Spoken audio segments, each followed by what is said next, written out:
Thank you, Mr. Speaker.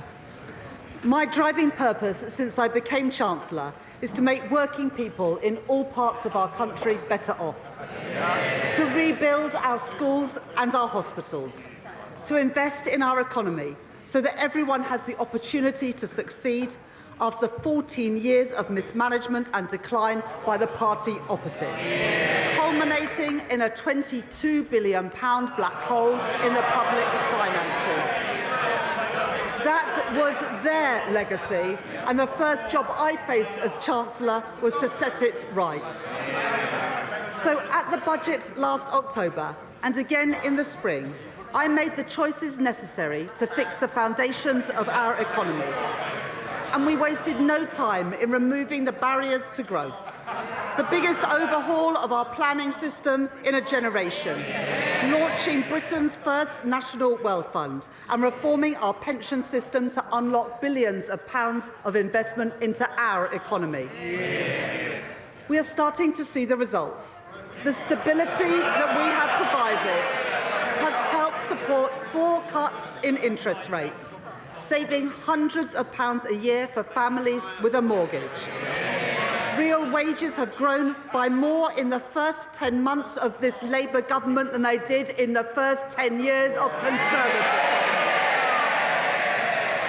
And the latest figures show that we are the fastest economy growing in the G7, with countries around the world lining up to do business with Britain again, with new trade deals with India, the United States and with the European Union too.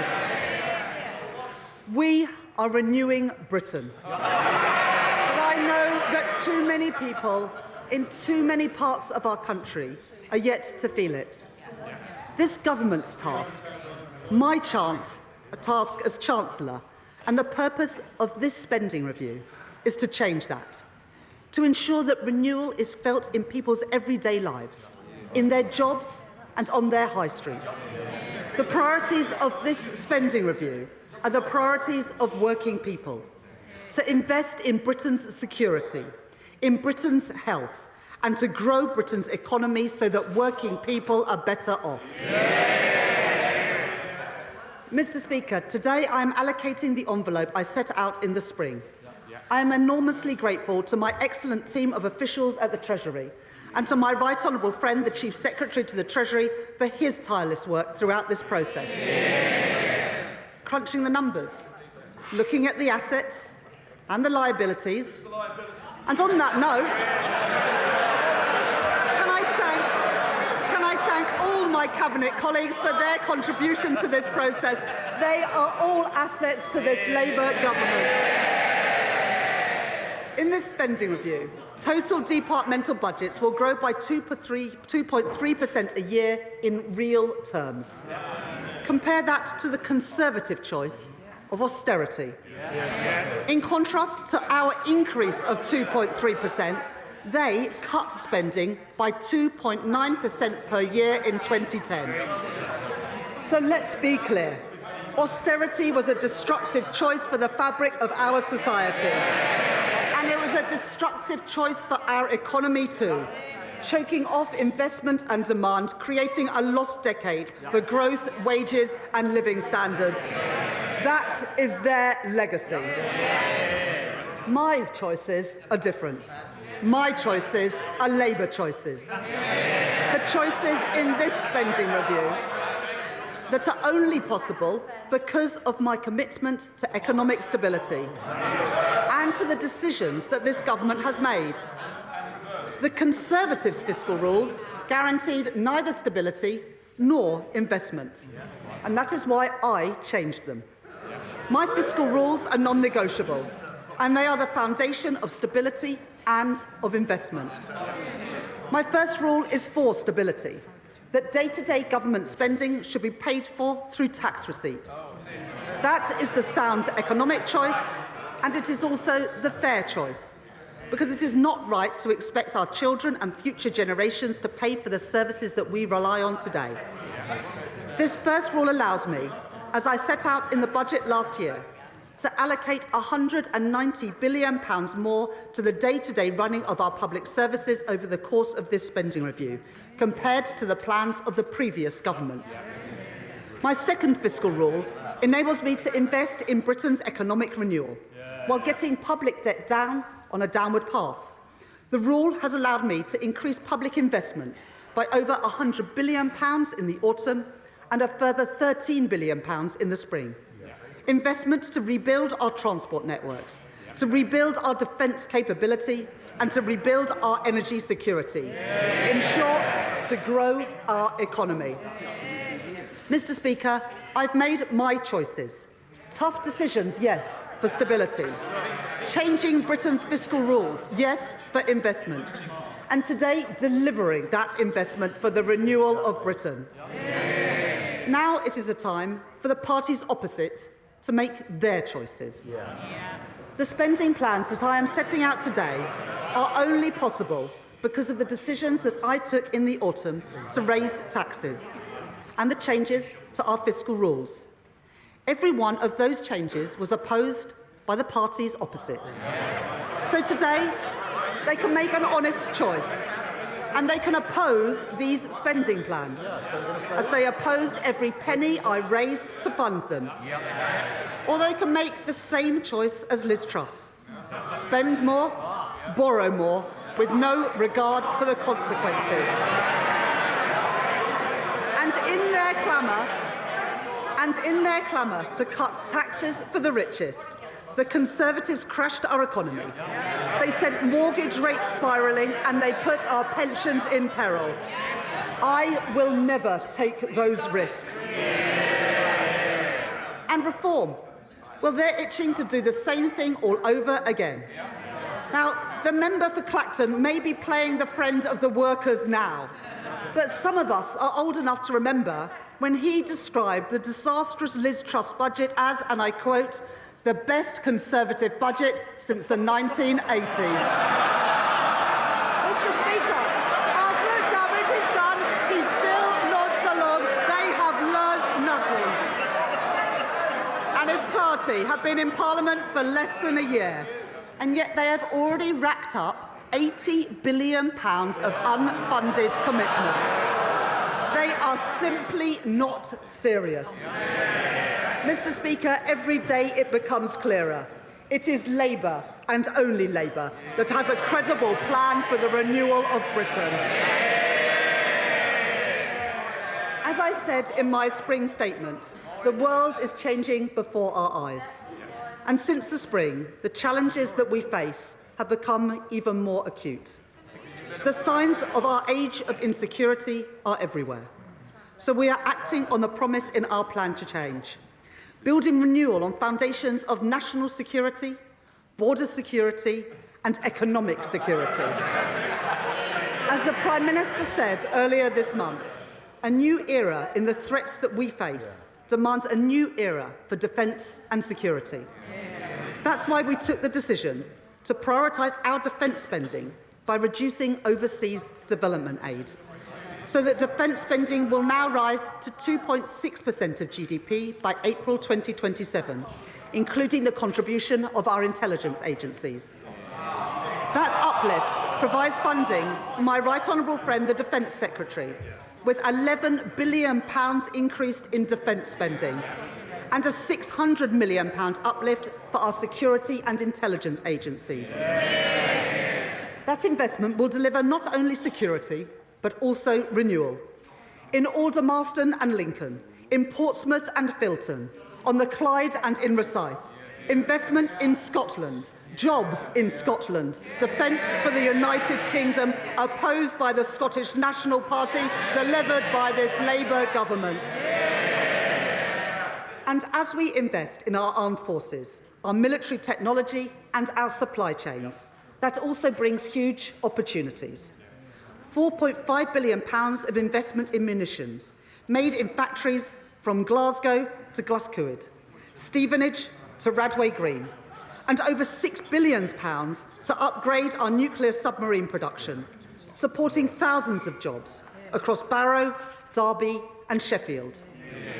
We will make Britain a defence industrial superpower, with the jobs, the skills and the pride that come with it.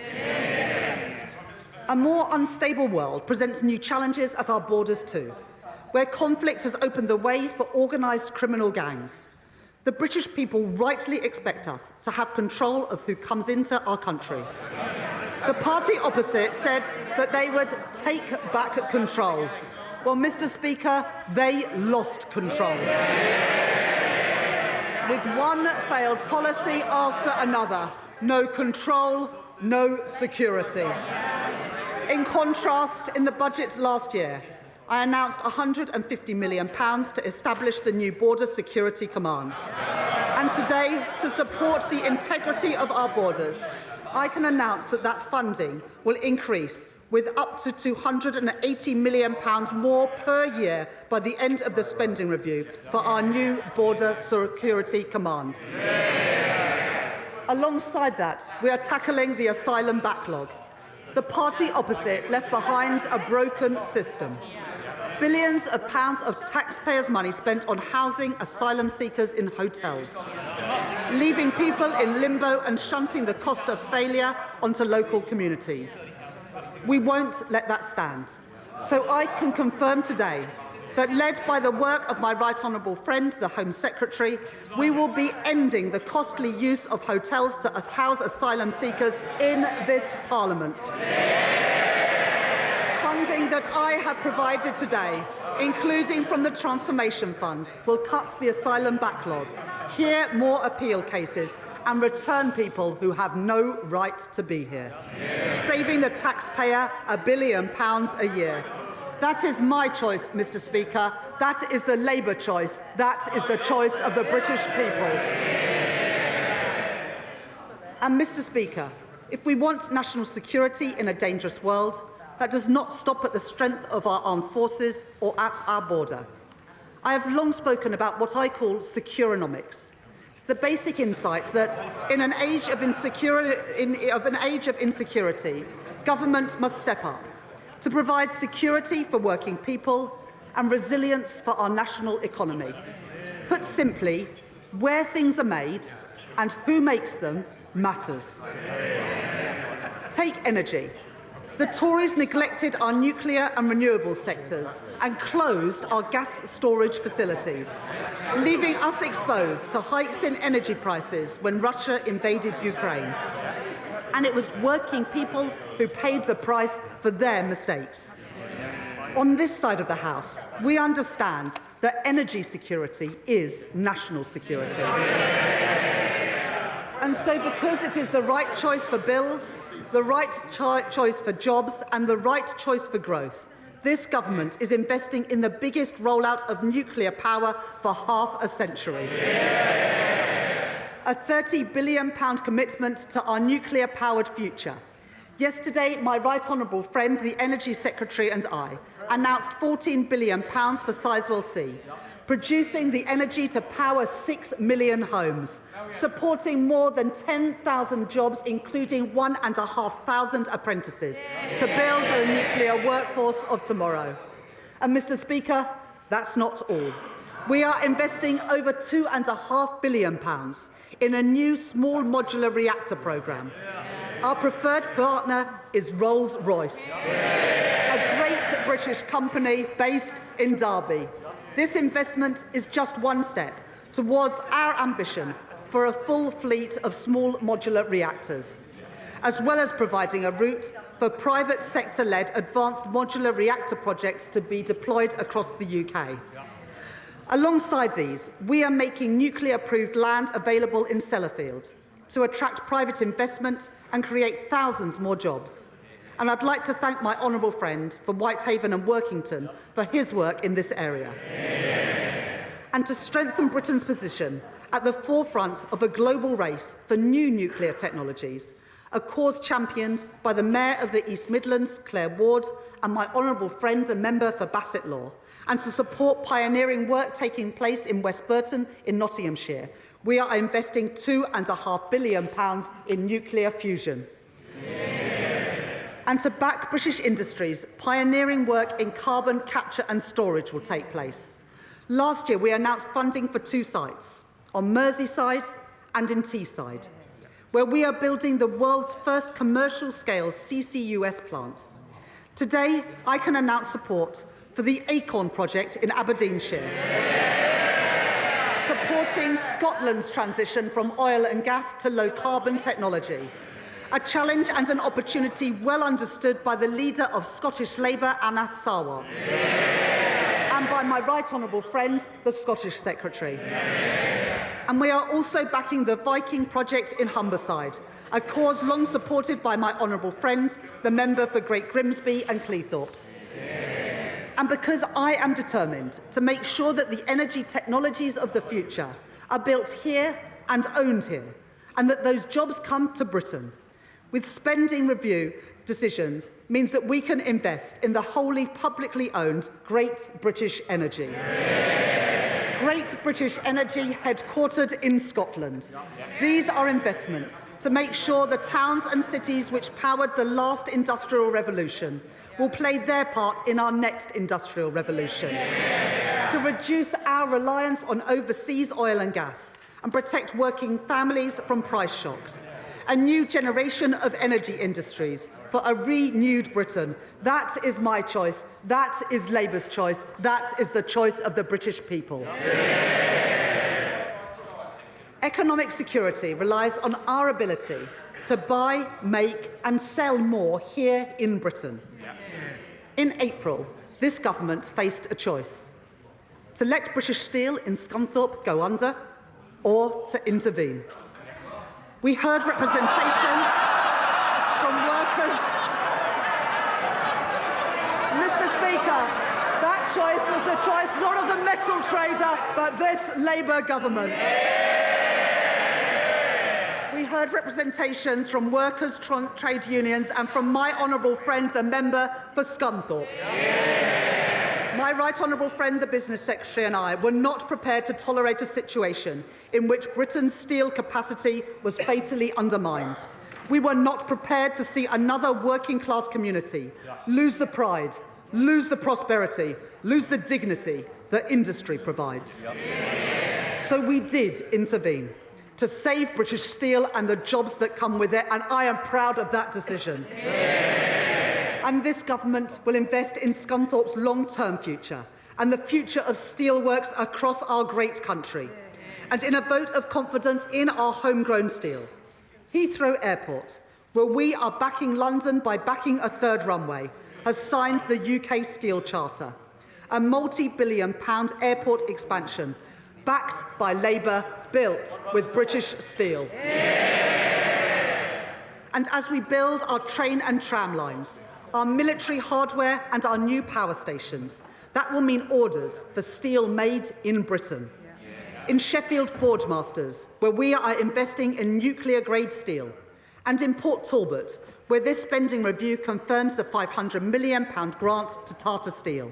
A future for British-made steel, and a proud future for Britain's steel communities. Things built to last, built here in Britain. That is my choice. That is Labour's choice. That is the choice of the British people. This Labour government is backing British business. There will be more to come in the weeks ahead with our 10-year infrastructure strategy and our modern industrial strategy too. A plan drawn up in partnership with businesses and trade unions. And when I speak to business people and entrepreneurs about what they need to succeed, they say they need the chance to innovate.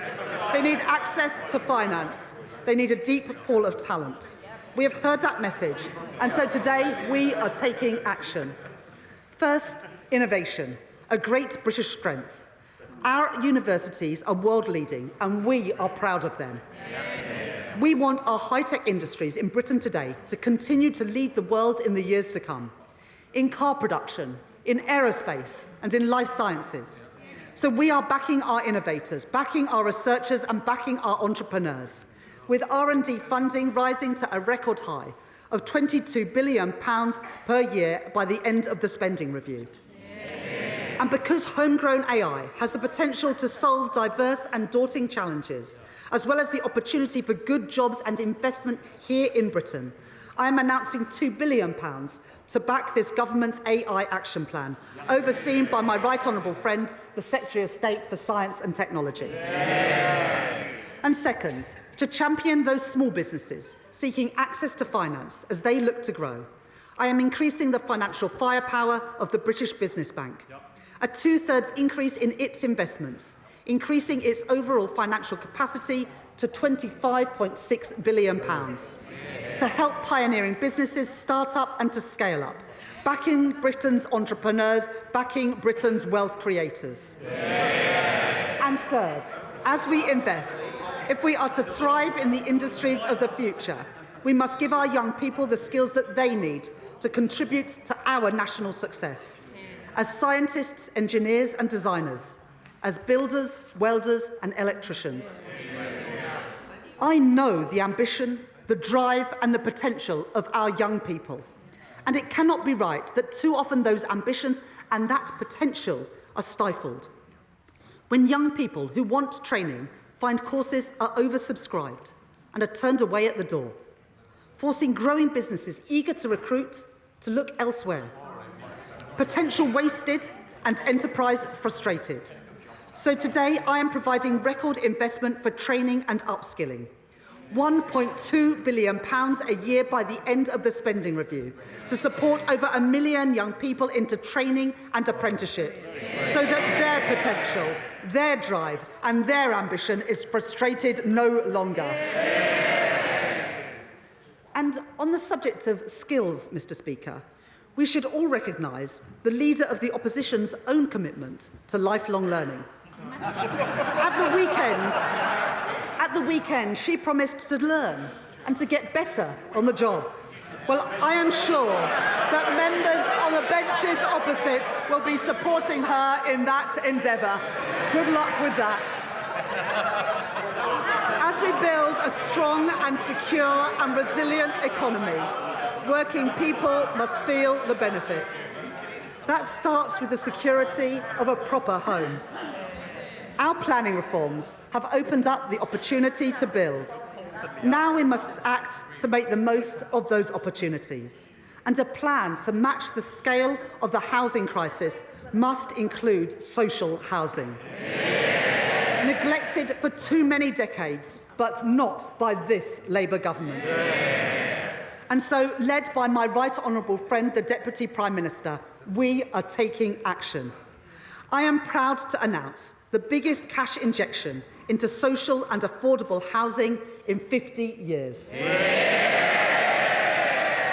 A new affordable homes programme in which I am investing £39 billion over the next decade. Direct government funding to support house building, especially for social rent. And I am pleased to report that towns and cities, including Blackpool, Preston, Sheffield and Swindon, have already had plans to bring forward bids to build those homes in their communities. And I have gone further.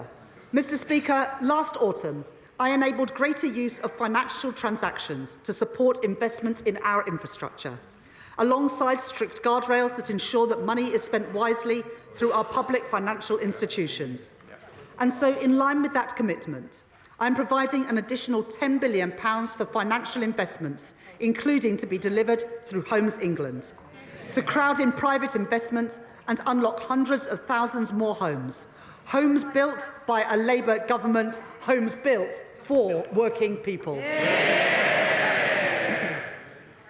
But, Mr. Speaker, it is no good investing in new skills, new jobs and new homes if they are not properly connected. That is why last week, with the support of my right honourable friend, the Transport Secretary, I announced £15 billion of investment to connect our cities and our towns, the biggest ever investment of its kind.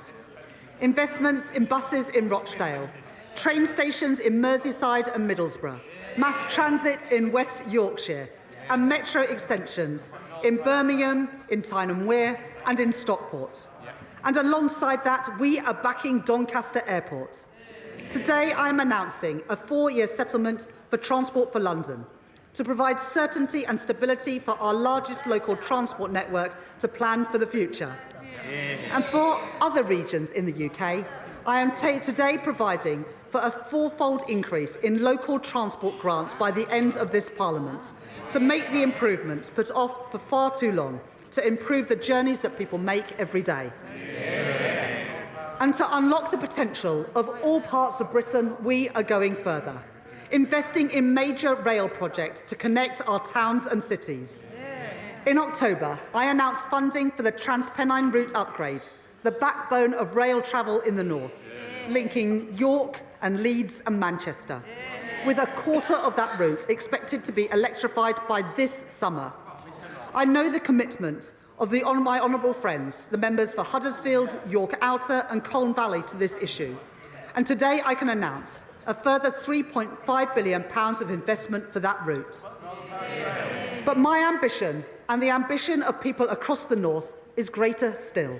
And so, in the coming weeks, I will set out this government's plan to take forward our ambitions for Northern Powerhouse Rail.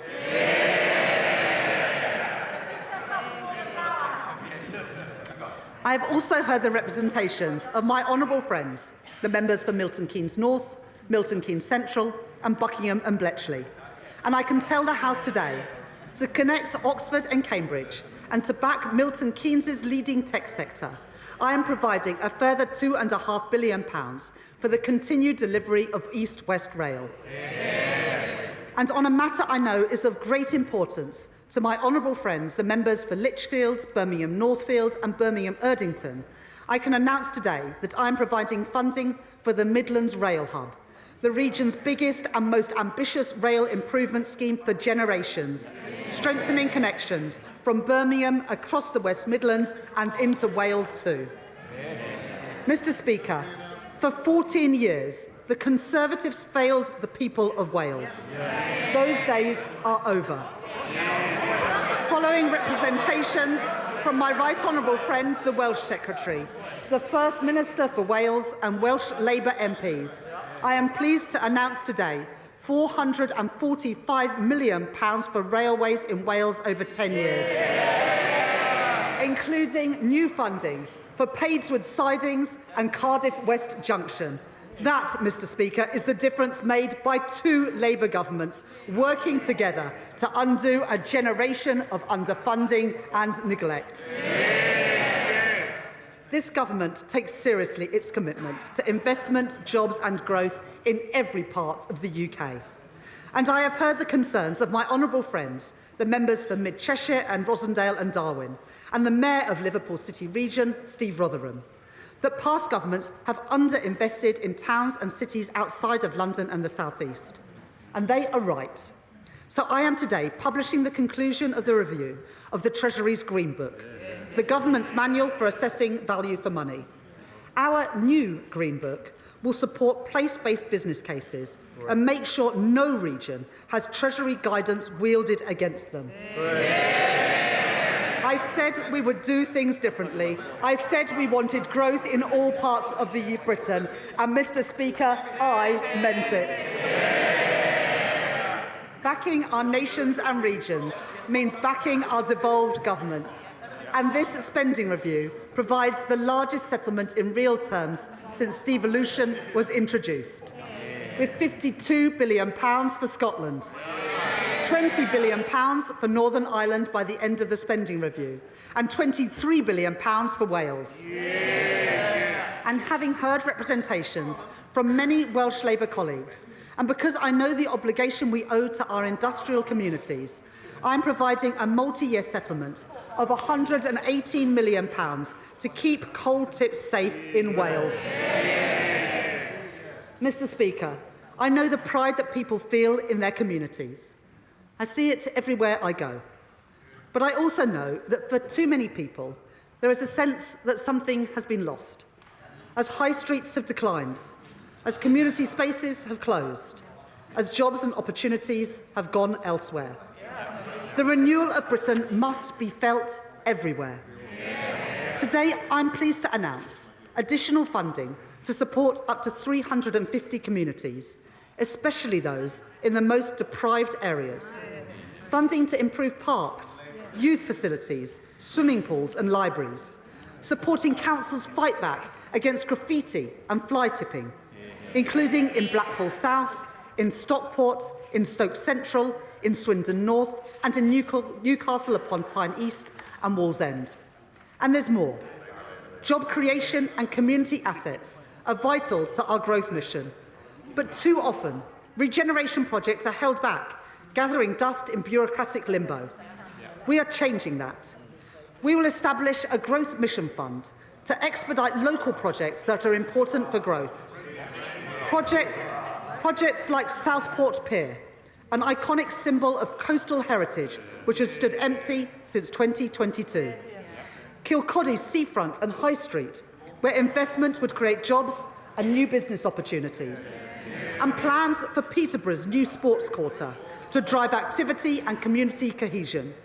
Because people deserve a government which shares their ambition for their communities. To deliver renewal, to deliver growth, to deliver opportunity. And that is what you get with a Labour government. If people are to feel pride in their community, enjoy their public spaces and spend time on their high streets, they must feel safe when they do so. Safe in the knowledge that when people break the law, they feel the full force of the law. But the party opposite left our prisons overflowing and on the brink of collapse. And they left it to us to deal with the consequences. We are taking the necessary action. So with my right honourable friend, the Justice Secretary, we have announced that we are investing £7 billion to fund 14,000 new prison places and putting up to £700 million per year into reform of the probation system too. Today, I will do more. I am increasing police spending power by an average 2.3% per year in real terms over the spending review period. To protect our people, our homes and our streets. That is more than £2 billion, supporting us to meet our plan for change commitment of putting 13,000 additional police officers, PCSOs and special constables into neighbour policing roles across England and Wales. And as well as every place, I am determined that every family feels the benefits of Britain's renewal. Falling interest rates, supported by our commitment to economic stability, are already saving many families hundreds of pounds a month on their mortgage. I have accepted pay review body recommendations for pay in our armed forces, for our nurses, our teachers and our prison officers, giving public sector workers the fair pay rises that they deserve. And in autumn, I increased the national living wage, a pay rise for around 3 million hard-working people. And this government is doing more. We're banning exploitative zero-hour contracts. We're strengthening statutory sick pay and ending the injustice of unscrupulous fire and rehire practices. Those are my choices. Those are Labour choices. Mr. Speaker, I know that for many people, the cost of living remains a constant challenge, which is why we are capping the cost of school uniforms. And I can tell the House today that I am extending the £3 bus fare cap until at least March 2027. Earlier this week, we announced that over 3/4 of pensioners will receive the winter fuel payment this year. And there is more. To get bills down, not just this winter, but in winters to come, we have expanded the Warm Homes Plan to support thousands more of the UK's poorest households, including providing £7 million to homes in Bradford, £11 million to homes in Rugby, and £30 million to homes in Blackpool. And today I can announce that I will deliver in full our manifesto commitment to upgrade millions of homes, saving families and pensioners across the country up to £600 each and every year off their bills. I am determined to do everything in my power to put more money in people's pockets, to give people security and control in their lives, to make working people better off, and to show them that this government, this Labour government, is on their side. Mr. Speaker, taxpayers work hard for their money, and they expect their government to spend their money with care. So for the first time in 18 years, this government has run a zero-based review. a line-by-line assessment of what government spends, something that the Tories didn't bother to do in 14 years. And as a result of that work, and of our wider drive for efficiencies, led by my right honourable friend, the Chancellor of the Duchy of Lancaster, in this spending review, I have found savings. From the closure and sale of government buildings and land, cutting back office costs and reducing consultancy spend, all which the previous government failed to do. Reforms that will make public services more efficient, more productive and more focused on the user. I have been relentless in driving out inefficiencies. I will be relentless in cutting out waste, with every single penny reinvested back into our public services. Mr. Speaker, I joined the Labour Party almost 30 years ago because I knew that the Conservative Party, when I grew up, didn't care much about schools like mine or the kids I grew up with. I joined because I believe that every young person should have the equal chance to succeed, no matter where they come from, no matter what their parents do. I believe that just as strongly today as I did then. That is why at the budget last autumn, I ended the tax loophole which exempted private schools from VAT and business rates. And I put that money where it belongs, into helping the 93% of children in our state schools. Mr. Speaker, they oppose money for their local state schools, and I will always prioritise them. That was my choice. That is the Labour choice. And because of the decisions that we made in this spending review, and working with my right honourable friend, the Education Secretary, last week this government announced that free school meals will be extended to over 500,000 more children. That policy alone will lift 100,000 children out of poverty. Children in schools from Tower Hamlets to Sunderland and from Swansea to Bridgend. Last year at Labour Party conference, I was proud to announce the first steps in our plan to deliver breakfast clubs for every child, with an initial rollout to the first 750 schools. And we will continue with that national rollout as part of our manifesto commitment, so that no child goes hungry and every child can have the best chance to thrive and succeed. Yeah. And because I know that a good start in life does not just start at school, I can also announce £370 million for school-based nurseries, to put us firmly on track to meet our plan for change commitment for a record number of children being school-ready, and for children's social care, to break the dangerous cycle of late intervention and low-quality care. I am providing £555 million of transformation funding over the spending review period, so that children do not go needlessly into care when they could stay at home.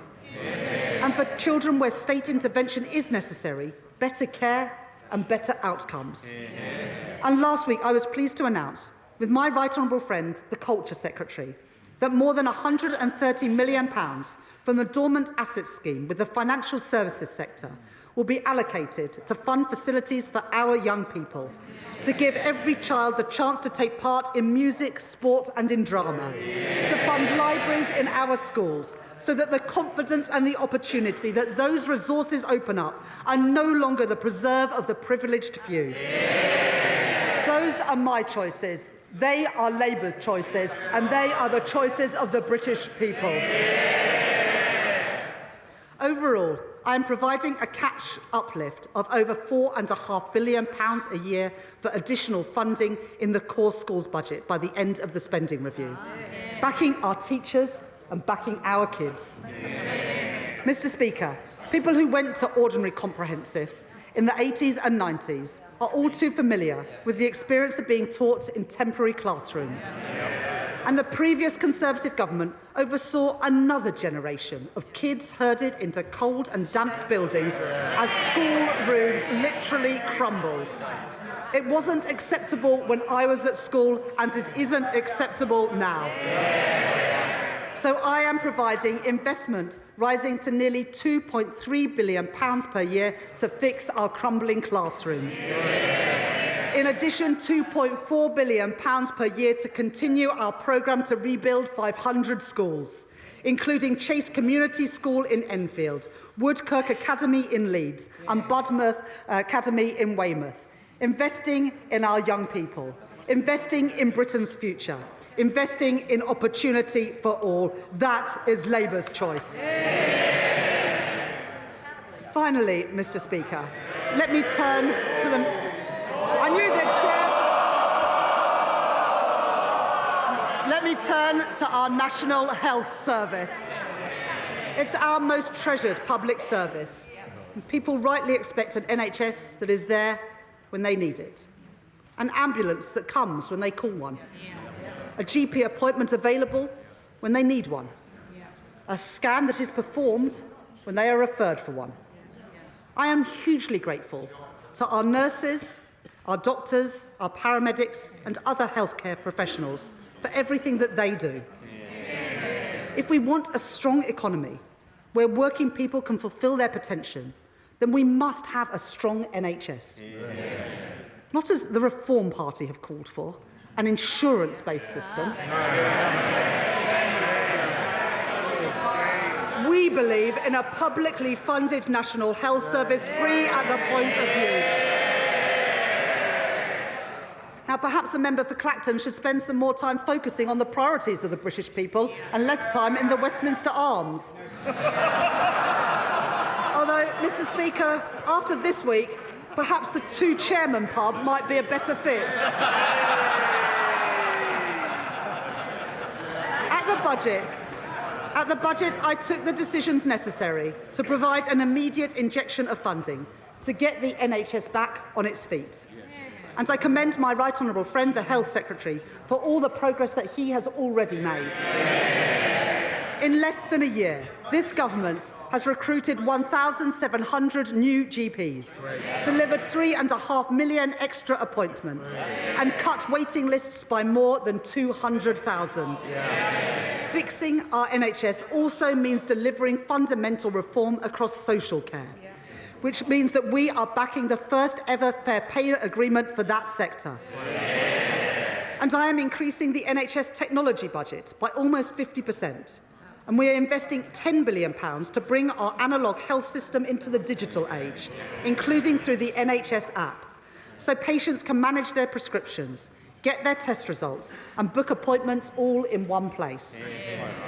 We are shifting care back to the community, providing more funding to support the training of thousands more GPs to deliver millions more appointments.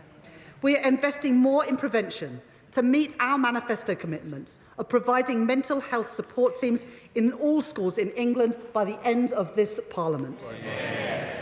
These investments will enable the delivery of our upcoming 10-year plan for health and put the NHS firmly back on the path to renewal. And to support that plan, to back the doctors and nurses that we rely on, and to make sure that the NHS is there whenever we need it, I am proud to announce today that this Labour government is making a record cash investment in our National Health Service, increasing real terms day-to-day spending by 3% per year for every single year of this spending review. An extra £29 billion per year for the day-to-day running of our health service. Mr. Speaker, that is what the British people voted for, and that is what we will deliver.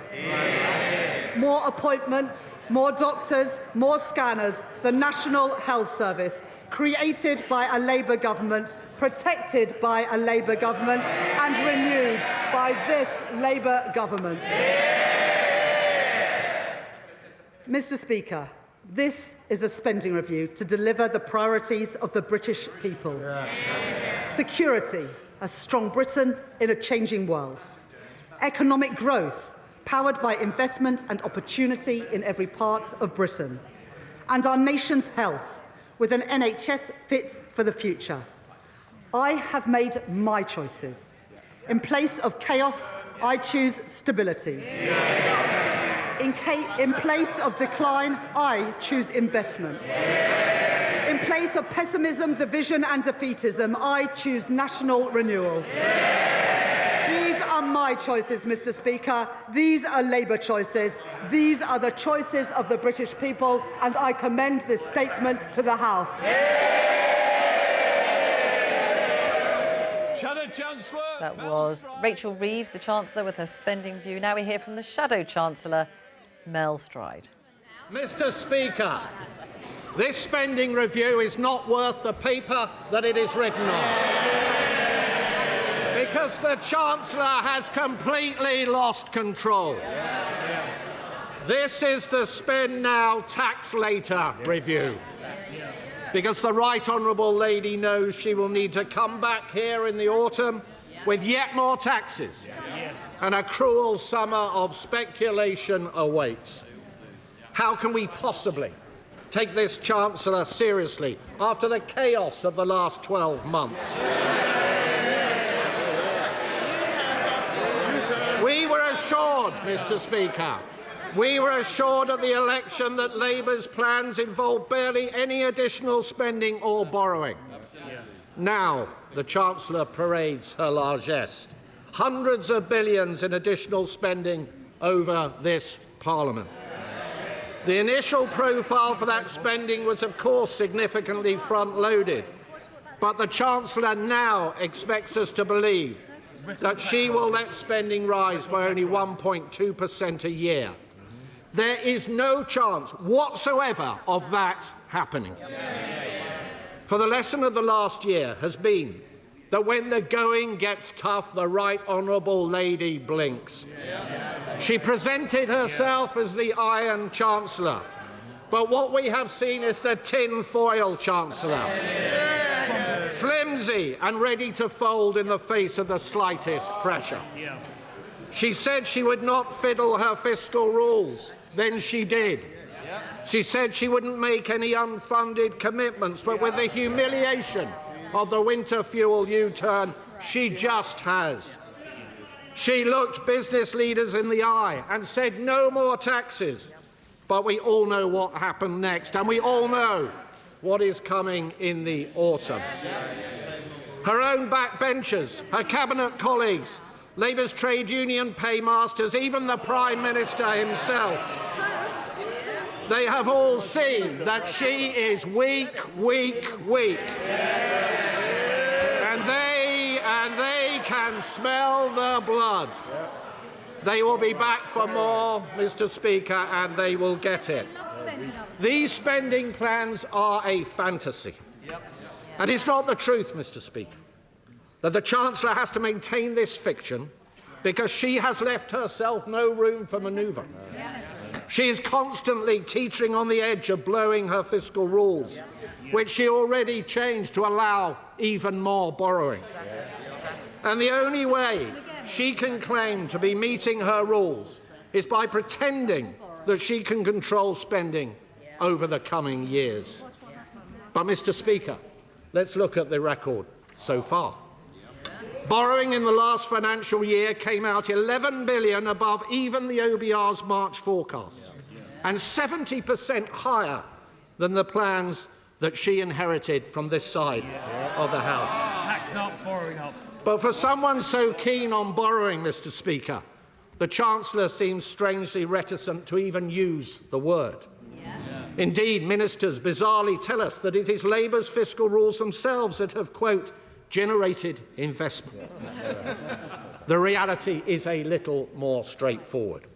They have loosened the fiscal rules so they can borrow more.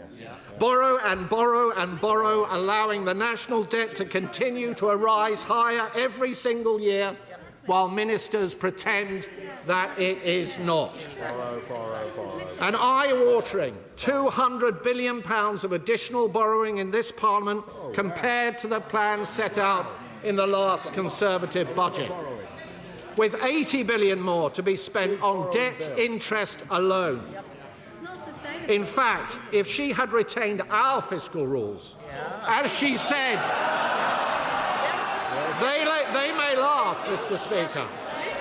If she had retained our fiscal rules, as she said she would before the election, the OBR have confirmed that she would be breaking them right now. Mr. Speaker, our country is now vulnerable. Vulnerable to even the smallest changes in the bond markets. Should we face a sudden external shock, we have no fiscal firepower left with which to respond, all thanks to the Right Honourable Lady's choices. So can I ask the Chancellor, will she be open about what she has done? Will she admit that she has made a conscious choice to borrow more and to accept higher debts? Does she accept this means interest rates and mortgages will be higher than they would otherwise have been, as the OBR themselves have said? And given she continues to claim that she has brought stability to the public finances, can I ask her what on earth her definition of stability is?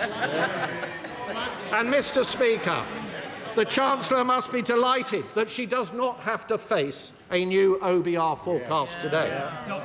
Because if she did, she would have to set out how she will fund her humiliating U-turn on winter fuel payments, having already blown the savings on buying off her trade union paymasters last year. She said this week there was, and I quote, she said, still work to do to ensure that the sums add up. Hardly reassuring from the person in charge of the nation's finances, Mr. Speaker. You don't need to have worked at the Bank of England for a decade to know that that pitiful utterance is unlikely to soothe the markets. So can the Chancellor confirm categorically that there will be no additional borrowing to pay for this chaotic reversal? And if this is the case, can she explain how on earth it can be paid for without raising taxes? And can the Right Honourable Lady explain why last summer, apparently to avoid a run on the pound, Mr. Speaker, this measure was so urgent that pensioners had to be left in the cold over the last winter? What exactly has changed? Because it certainly hasn't been made possible by an improvement in the economy or the public finances, which the IFS said this week are both in a worse state now than when Labour came into office. And if we had an OBR forecast, we might also get some answers on how the government intends to find £3.5 billion to abolish the two-child benefit cap, which we are led to believe is imminent. Another addition to the ballooning welfare bill, another expensive surrender to the Labour left. And we would certainly get the OBR's assessment of the economic outlook following the tariffs. Changes the Right Honourable Lady knew full well were coming. Meanwhile, her deluge of taxes and regulations has left business confidence at record lows, costing people their livelihoods. Only yesterday, Mr. Speaker, we saw the latest evidence of that. Figures for last month show the number of people on payrolls fell by more than 100,000, after already falling by 55,000 in April. Unemployment is up by more than 10% since Labour came to office. The Right Honourable Lady may trumpet extra spending today, but is not the simple truth that she has trashed the economy and left no contingency in the face of a highly volatile global outlook? It's not the reality, Mr. Speaker, that the Chancellor knows she will have to come back in the autumn with more tax rises to fund these plans? Or can she assure us right now that this is not the case? Yes or no? We know that the Deputy Prime Minister has helpfully provided her with an entire brochure of tax rises that she will no doubt be perusing over the summer. The Corbynist catalogue, Mr. Speaker. And can the Chancellor confirm, as promised, can she confirm as promised, that the income tax thresholds will not be frozen at the budget, a move she herself said would hurt working people? And, Mr. Speaker, what about the uncertainties in the departmental spending plan she has just set out today? Can she assure us that these plans will not be topped up, that no backroom deals have been cut with disgruntled cabinet ministers? Can she assure us that the capital allocations announced today will actually be spent on capital, not diverted in year, as she has in the past, to day-to-day budgets to play more games with her fiscal rules? The Chancellor has had to impose a settlement on the Home Secretary because this spending review won't deliver for our hard-working police officers across the country. Instead, the Home Office budget gets squandered on asylum costs because this government simply doesn't have a plan on illegal migration. And as the Defence Secretary admitted, and I quote, the government has lost control of our borders. Small boat crossings, Mr. Speaker, are up 42% on the same point last year. On energy, at a time when businesses up and down the country are struggling with high energy costs, the Chancellor has chosen today to fund the Energy Secretary's vanity projects like GB Energy. Where is he? And while we welcome the announcements on expanding nuclear capacity, the scale of ambition is a downgrade on the commitments made previously on this side of the House. Mr. Speaker, the party opposite barely mentioned farming in their manifesto. And now we know why. It's not enough to have hit the farmers in our country with a family farm tax. Today, what we see in black and white is a choice to make further cuts to the vital grants on which many farmers rely. A huge betrayal of our farming communities, and something which many of her MPs in rural areas will have to go back to their constituencies later this week to explain. And on defence, we will always welcome any additional investment in our armed forces and capability. But there isn't any. Though I note, Madam Deputy Speaker, nothing was said about when 3% will be achieved. Yeah, no squeak. All we heard was that in the intelligence service spending was to be included in defence spending to flatter the numbers. We left the party opposite a fully funded plan, which they didn't over for a year. But now, what we get is the Chancellor's own black hole on defence spending, the lack of a timeline on when we will achieve the 3%. Instead, we get a £30 billion bill for the Chagos surrender, money which should go to our brave armed forces, rather than is being reported funding lower taxation in Mauritius. The first tax cuts for which this Chancellor has ever been responsible are in Mauritius. Mr. Speaker, we would have made different choices.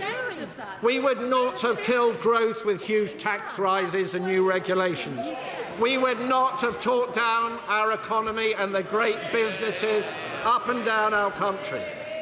We would be focusing on efficiency and productivity in the public sector and not handing out pay rises with no strings attached. And we would be getting a grip on welfare. Labour cancelled our plans for fundamental reform to health and disability benefits that would have seen 450,000 fewer people on long-term sickness benefits. That is a disgrace. And instead of proper reforms to PIP, their own plans are a rushed cost-cutting exercise, so rushed they even had to change them after they had announced them. And their own backbenchers are in full revolt. Yet again, they talk tough, but there is no substance. The Right Honourable Lady has no grip. She has no clue. The markets and the public see a Chancellor completely out of her depth. Having blown her headroom and more from her budget in the autumn, she was forced into an emergency budget in March to scrabble around to try and repair the damage. Today she comes before us again with yet another fantastical tale that she knows will have completely fallen apart come the autumn. So we are not left with stronger foundations, as the Right Honourable Lady would have us believe, but rather another dose of that hallmark for which her actions have made her so renowned: uncertainty and failure. And so there she sits, Mr. Speaker, powerless to resist her disillusioned MPs and her panicking Prime Minister. Like a cork on the tide, the drumbeat for U-turns pounding in her ears. Yet her tone today suggests that all is well. The sunlit uplands await. What a hopeless conceit, a masterclass in delusion. Inflation is up, unemployment is up, growth is marked down, business and households are hurting, investors are fleeing in their droves. The bond market vigilantes circle. And here we have the Chancellor, who refuses to listen. Not only tinfoil, but tin-eared too.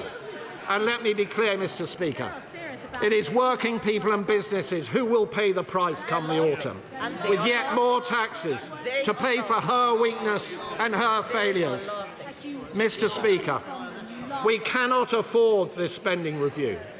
And for many, the growing conclusion is that we cannot afford this Chancellor. Chancellor of the Exchequer. I will address the So that was Mel Stride, the Shadow Chancellor, responding to the spending review announcement from Rachel Reeves. The Chancellor, she will now continue to take lots of questions from people, but we are going to go through the figures. She was, of course, talking about spending, two elements of this: day-to-day spending for Whitehall departments, but also what she calls investment spending, capital spending on projects, where she will be spending more than £100 billion. And she's talking about how is she's going to divvy all of that up. So let's take a look at some of the main measures. She has announced NHS day-to-day spending will be up 3% a year. She's promised 13,000 more police staff. 2.6% of GDP will go on defence by 2027. £4.5 billion more there will be a year for the core schools budget. £39 billion for affordable and social housing, something that they pre-announced. And then for Scotland, there will be £52 billion. For Northern Ireland, there will be £20 billion. And for Wales, there will be £23 billion. There will be a new border security command, the money for that at least, £280 million. £1.2 billion a year for training and apprenticeships. She's announced £22 billion a year for research and development and £3.5 billion for the Transpennine route upgrade, £2.5 billion for delivery of the East-West Rail and £2 billion for the government's AI action plan. So let's introduce my guests once again. We have our political editor, Chris Mason. We have our economics editor, Faisal Islam. And we have Paul Johnston from the Institute for Fiscal Studies. So to take a look at what we make of all that, I can see the books being flicked through here because there's an awful lot of detail, isn't there, to go through.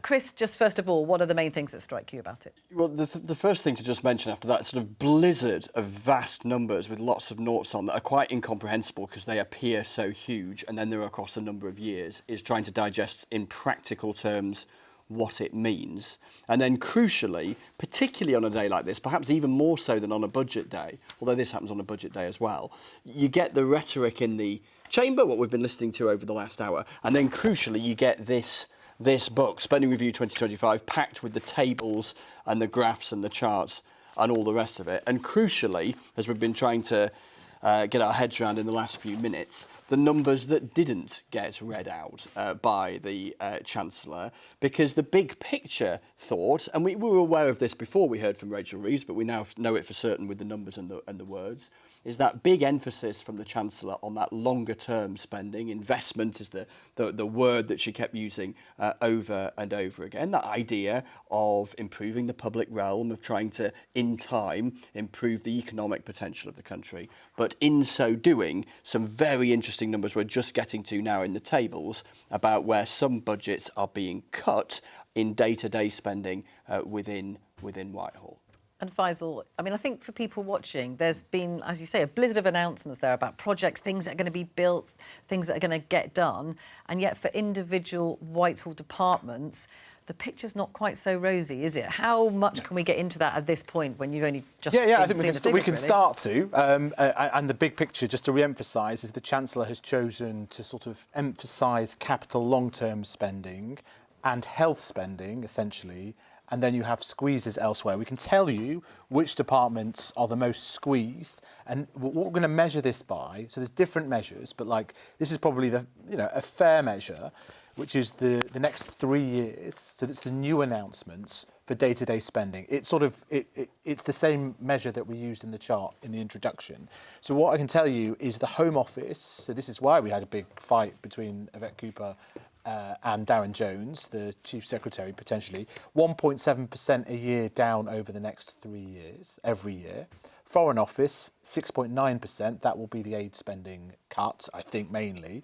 Interestingly, transport, remember this is current spending, not capital spending, loses 5% a year. DEFRA, 2.7%, business and trade, 2%. Local government, where there's been big pressures, of course, on councils and in spending on care, for example, that does increase by 1.1%. But here's an interesting detail. On the spending power measure, that could increase by 2.6%. That says to me room for manoeuvre to increase council tax. Yes, you talked about police spending power, didn't you? I don't know if the word is precept or something. You know, you have this for social care. It means your council tax could go up. That seems to be the implication. I haven't read the detail here. And then on science and tech, so let's just say that one of the winners up a significant amount, 7.4%. Underneath all of these spreadsheet numbers are interesting stories about the government's priorities and what they're going to do to make them come to life. So you take transport, for example, 5% down in revenue terms. Well, that comes from somewhere. So if you're a train company, you're going to run, what does that mean for fares? It's a question. I haven't seen that may well be answered. So there's all sorts of consequences to the numbers, and we're just finding out the sort of balancing act, the choices made by the Chancellor. And Henry Zefferman, our Chief Political Correspondent, has joined us. Hi, Henry. Paul, just to come to you quickly, what strikes you out of all of this? Well, to a large degree, it's what we expected. Quite a lot for health, and that means very little for anything else. Now, you wouldn't have been able to tell that from the Chancellor's speech. A couple of things that Faisal referred to, I think, are right. Department for Environment, Food and Rural Affairs looks to me like the big loser out of this. I think the day-to-day spending on transport going down is because they think they need to subsidise the train companies less as numbers of people travelling rises a bit. The Home Office, I think, will struggle a bit with this because unless they really can get everyone out of those asylum hotels. Just to go back on, because that was a big announcement right at the beginning, wasn't it? That is their aim. That is their aim. All spending, pretty much all spending on asylum hotels? That was what I heard. I mean, it was hard to hear anything in that blizzard of announcements and numbers. Two other things. One is that Ministry of Defence spending is going up to 2.6% of national income by 2027, but then it stabilises. So in terms of getting to that target of 3% of national income in the next Parliament, no progress towards that. In the second half of this Parliament. I think there'll be pressure on that. And this point about local government funding as well, it pretty much says in here, not quite in so many words, it pretty much says we expect annual increases in council tax of 5% a year over the coming years in order to fund that spending power within local government. Actually, the last thing I'll say is the schools budget looks pretty tight to me.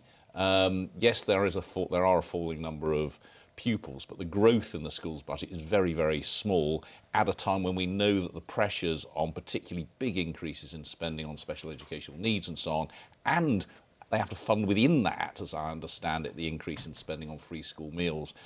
I think those are the ones that are going to struggle. I think it's the council tax, it's the Ministry of Defence, and potentially it's schools where the biggest pressure might arise over the next year or two.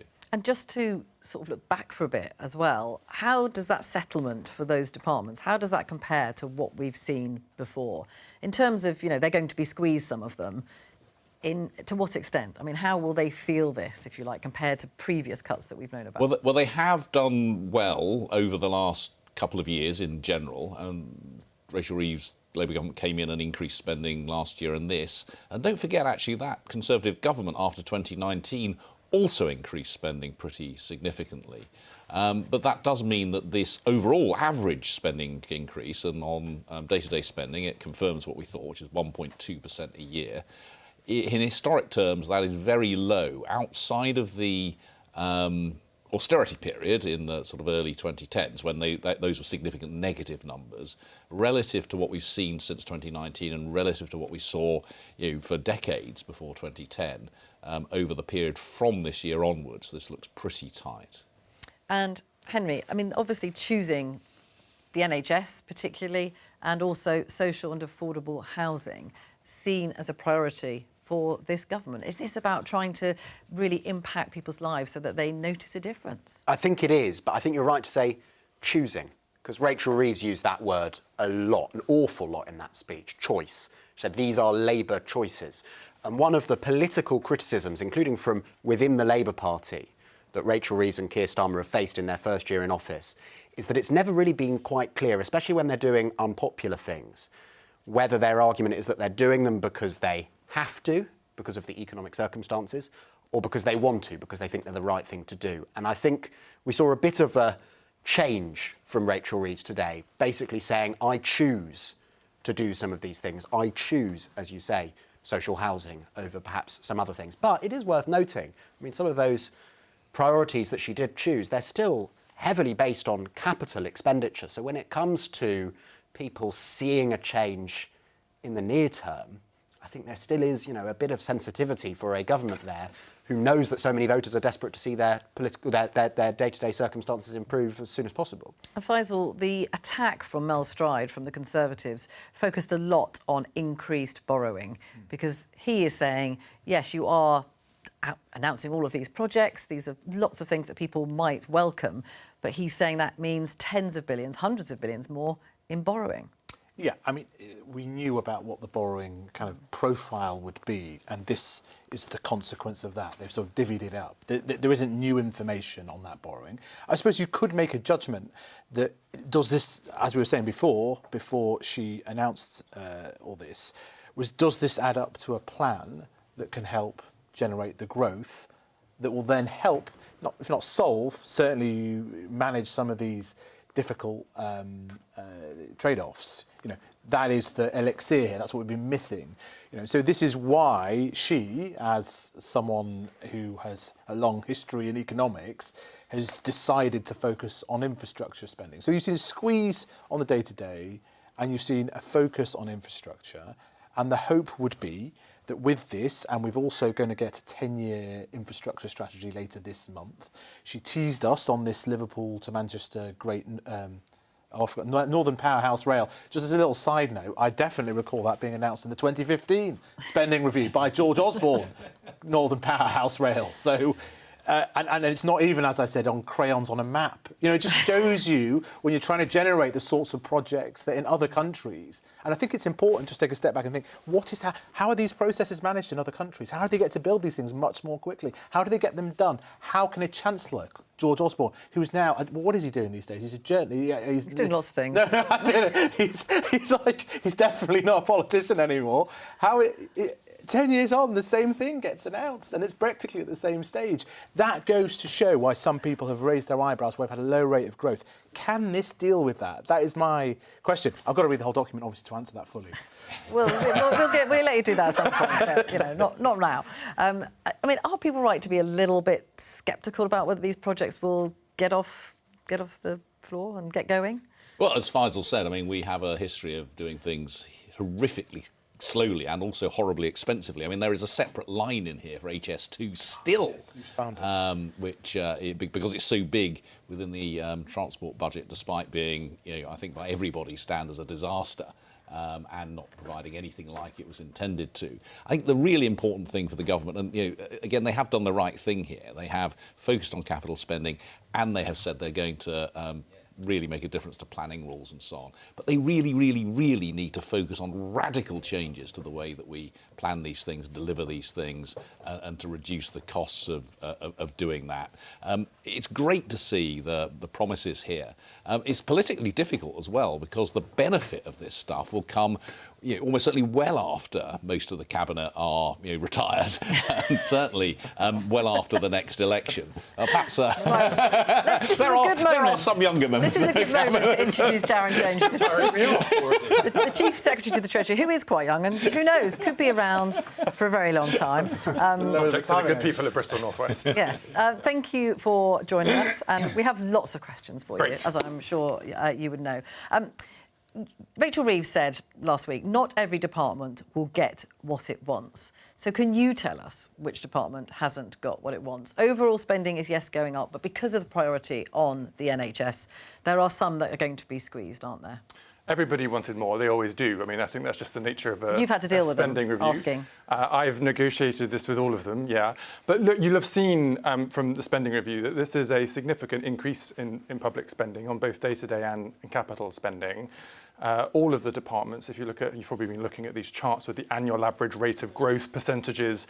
It's a good news story for everyone. But of course, the overall budget is not split equally between everything. That's why we're putting a huge amount of cash into the NHS to get it back on its feet, because we know that's a priority for the British people. That's why we're putting lots of money into defence and energy security and jobs, because we know that's important for people to be better off and for the country to be secure. So you'll see all of the numbers in the charts, but this is obviously not austerity. This is growing budgets for departments across government, and now it really gives us the foundation on which to be able to get on and deliver the renewal of Britain that we're setting out in the spending review. I mean, overall, it is a growing budget on day-to-day spending, but there is no doubt, we can already see that there are some departments that are going to face cuts. Tell me which ones you're worried about, and I'll tell you. Home Office. So over the next 3 years. So obviously we know that there was an upfront payment, and you obviously want to count that. I get that. But the new announcement made today for the next 3 years, the Home Office, obviously it says on your table, you're not hiding that, down 1.7% a year over the next 3 years, day to day. Yeah, it's because of the asylum costs. So policing has got around a 2% increase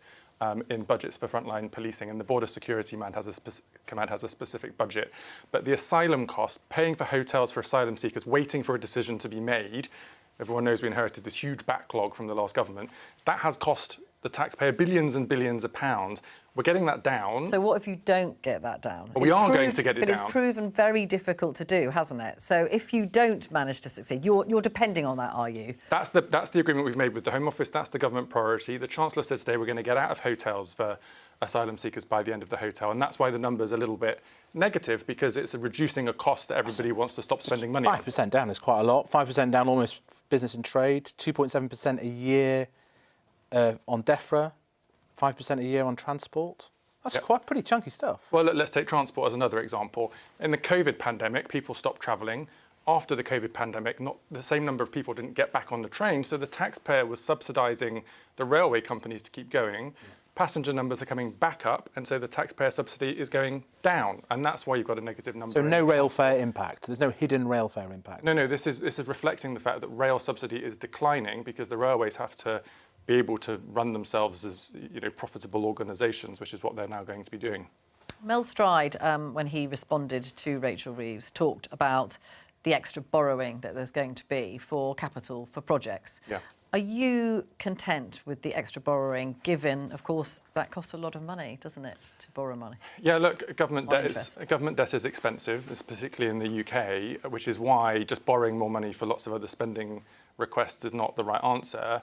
But look, within our fiscal rules, the second fiscal rule being that we can borrow for investment so long as it's falling as a share of the economy. That's what we have met. That's what the OBR confirmed we'd met at the spring statement. But look, we are making a choice there. We're choosing investment over decline. We're choosing to put more capital investment into railways and buses and council houses and the public services, including in the NHS, and into our energy security and into the capabilities of our armed forces.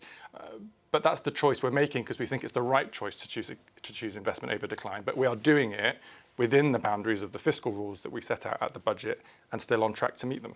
And you're still confident that you won't have to put up taxes in the autumn, come the budget? The spending review here allocates the budget that has already been set at autumn budget last year and the spring budget. This is not about spending beyond the means of that allocation. We're just allocating it out. Council tax could go up. Council tax has been going up, and there's an assumption on that basis. But further than even the pattern, because is a special thing for police that you're going to offer councils, and council taxpayers will pay the price for that. So councils decide what they want to do up to 5% in terms of putting up their council tax. The police get a precept, a chunk of that, which is why we look at spending power for police forces. We've made assumptions in the spending numbers based on what councils across the country have broadly decided to do. But the rules are the same as they've always been, which is that councils get to decide up to 5% if they want to do that or not. When it comes to the winter fuel allowance, which I know wasn't part of today, but obviously that reversal was announced this week. Lots of people have welcomed that. How will you fund that? So the Chancellor's been clear that that's not being funded out of this spending review settlement. It will be funded out of announcements made at the budget in the autumn. Now, you might then say to me, well, why didn't you wait until the autumn to confirm how the new scheme is going to work? But the government's position, which is the right position, is that we wanted to give people advance notice. And so advance notice was given on the threshold and the increased eligibility for winter fuel payments this winter. But that's a decision that... But it is that's an unfunded commitment, something that you have, of course, criticised the other parties for. It's advance notice of a decision that's going to be taken at the budget and then funded at the budget. But a good reason for giving advance notice because it gives people that reassurance before they come into the winter period. And before we came to that statement, during Prime Minister's questions, which was broadly being overlooked, but one of your MPs got up and asked about the two-child benefit cap and saying, given that you have reversed your decision on the winter fuel allowance, will you be looking at that as part of the child poverty strategy? So the Child Poverty Task Force is looking at this and every other measure that we have in government to try to eradicate child poverty, something, of course, that a Labour government would like to do and has often been committed to doing. The main announcements in the spending review today are around free lunches for all children on universal credit, support for school-based nurseries, meeting the 30-hour commitment on funded childcare placements, and so on and so forth. But the outcomes of the Child Poverty Task Force, which is not reported yet, will be announced alongside the budget in the autumn. You've also been going through all the infrastructure. That's your job, isn't it, to go through the schemes. So I think a little bit of a hint or a strong suggestion that Liverpool to Manchester project will proceed in some form at the infrastructure strategy. I'm very interested, Paul spotted this, the reference to HS2, 25 billion provided under this settlement to progress the delivery of HS2. Are you committing to the full Curzon Street, Euston Station, the tunnel? And could the costs go up to 100 billion once you update those costs to 2025 prices? So I'll answer broadly and then specifically. Broadly, you're getting a little bit ahead of me. I'll come back and talk to you about the infrastructure strategy next week. Okay. There are some announcements that are gridded for next week. Not okay. Next week. But we'll come back to you on that. On HS2 specifically, look, this whole project has been a complete disaster. This is not a criticism of the great workforce that are working really hard to deliver it, but it's a project that had no proper budgeting, no proper delivery schedules, poor commercial leadership, went ahead before the designs were finished and was basically a political folly that we're all now paying for. It is outrageous. That can never happen again. But of course, we're committed to finishing what we've already started in the way that we've already announced as a government. So the numbers in the spending review today give that budget to HS2, a slight declining budget towards the end of the period because they're in peak delivery at the moment, will start to come down. But look, there's a whole host of lessons to be learned about HS2, which we'll talk more about in the infrastructure strategy next week. Andy. How certain are you actually going to stick to these spending settlements? Because as you said, this is delivering the spending envelope described at the autumn budget last year. But it's widely expected that the forecasts that will come out this coming autumn might see a deterioration in the assessment for growth and so on. I mean, you're going to be pretty tempted to reopen these at some point and try and raid departments for more savings, aren't you? I'm really not tempted to do that because I've just finished doing it with everyone, let me tell you. Okay, we'll come next week. These spending reviews, the budgets we set today is the foundation for public spending for the course of this Parliament. Of course, you're right, we still have a fiscal event every year, a budget with a forecast, and it's for the Chancellor and the Government to reflect on that at the time, which we will do in the autumn. But I have no intention of reopening everything that's in the public budget that's being announced today. Paul, you wanted to ask a question. Can I ask a question about the overseas aid cut? Yeah. Now, the Chancellor repeated today that that cut was being used to fund defence. That's not really true, is it? Because the defence spending increase is entirely capital spending, and most of that overseas aid cut is in day-to-day spending. So the reality is that that cut is being used, perfectly reasonable political decision, to fund other departments. But that's not how it's been presented. I don't think it's as quite clear-cut as that. I mean, look, there is Ardell day-to-day spending in the aid budget, but there's also capital spending and also the use of financial transactions in multilateral aid institutions. And the armed forces do spend day-to-day budgets on soldiers' salaries. But the increase is entirely capital. Well, no, there is some increase in Ardell for defence too. But it's bulk actually of it, lower than the average. Sure, but the bulk of it is capital, you're right, because we're buying ships Like and 90+% planes, of the and, increase, which is normal for defence spending, right, because they're buying kit, which often actually is technology-enabled kit these days. But I wouldn't say that it wasn't true that the aid budget wasn't going into the defence budget, because essentially it is. Is there an Ardell surplus in aid? Maybe we would need to double-check that, but there's no smoke and mirrors around here. The decision was taken to reduce aid, which is why we got a big negative number against the Foreign and Development Office. A difficult decision because we like what we did on aid in the last Labour government and support it, but that has shifted across to defence spending. Is there anything you've totally cut in the zero-based review? Totally cut? Yeah. Is there anything that the government does that it's not doing? And there's a wider critique here, which is, are you managing the public's expectations? There's all sorts of budget line items now in local authorities, in the education budget that would have been emergencies 5-6 years ago and now taking up all the budgets. Something changed fundamentally in our expectations about public spending. Well, look, we've done the zero-based review, which is the first time in 18 years we've looked line by line. There's been a significant process of looking at savings and efficiencies, including through reform. The Office for Value for Money has done some work with us on that, and their documents are being published today alongside the spending review. Through the Savings and Efficiencies programme, we've been able to free up tens of billions of pounds, which has gone back into frontline public services, as well as putting investment up front to modernise areas of failing public service that will take us some time to fix over the course of this Parliament. We've bared down on costs, for example, in terms of the government's use of management consultants. We're selling some London properties we don't really need anymore. We're reducing the size of the civil service. So there's those types of things that are in the saving and efficiencies envelope. But have we turned something off 100% that wasn't on before? I can't think of an example. Any famous properties? It's quite hard to do that. Are you interested? I've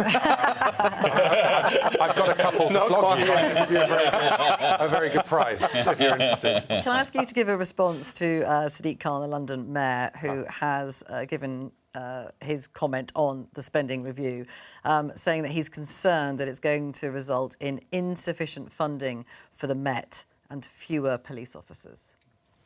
So the Met Police have had a challenging couple of years because essentially they were selling off assets they owned in order to pay for frontline policing.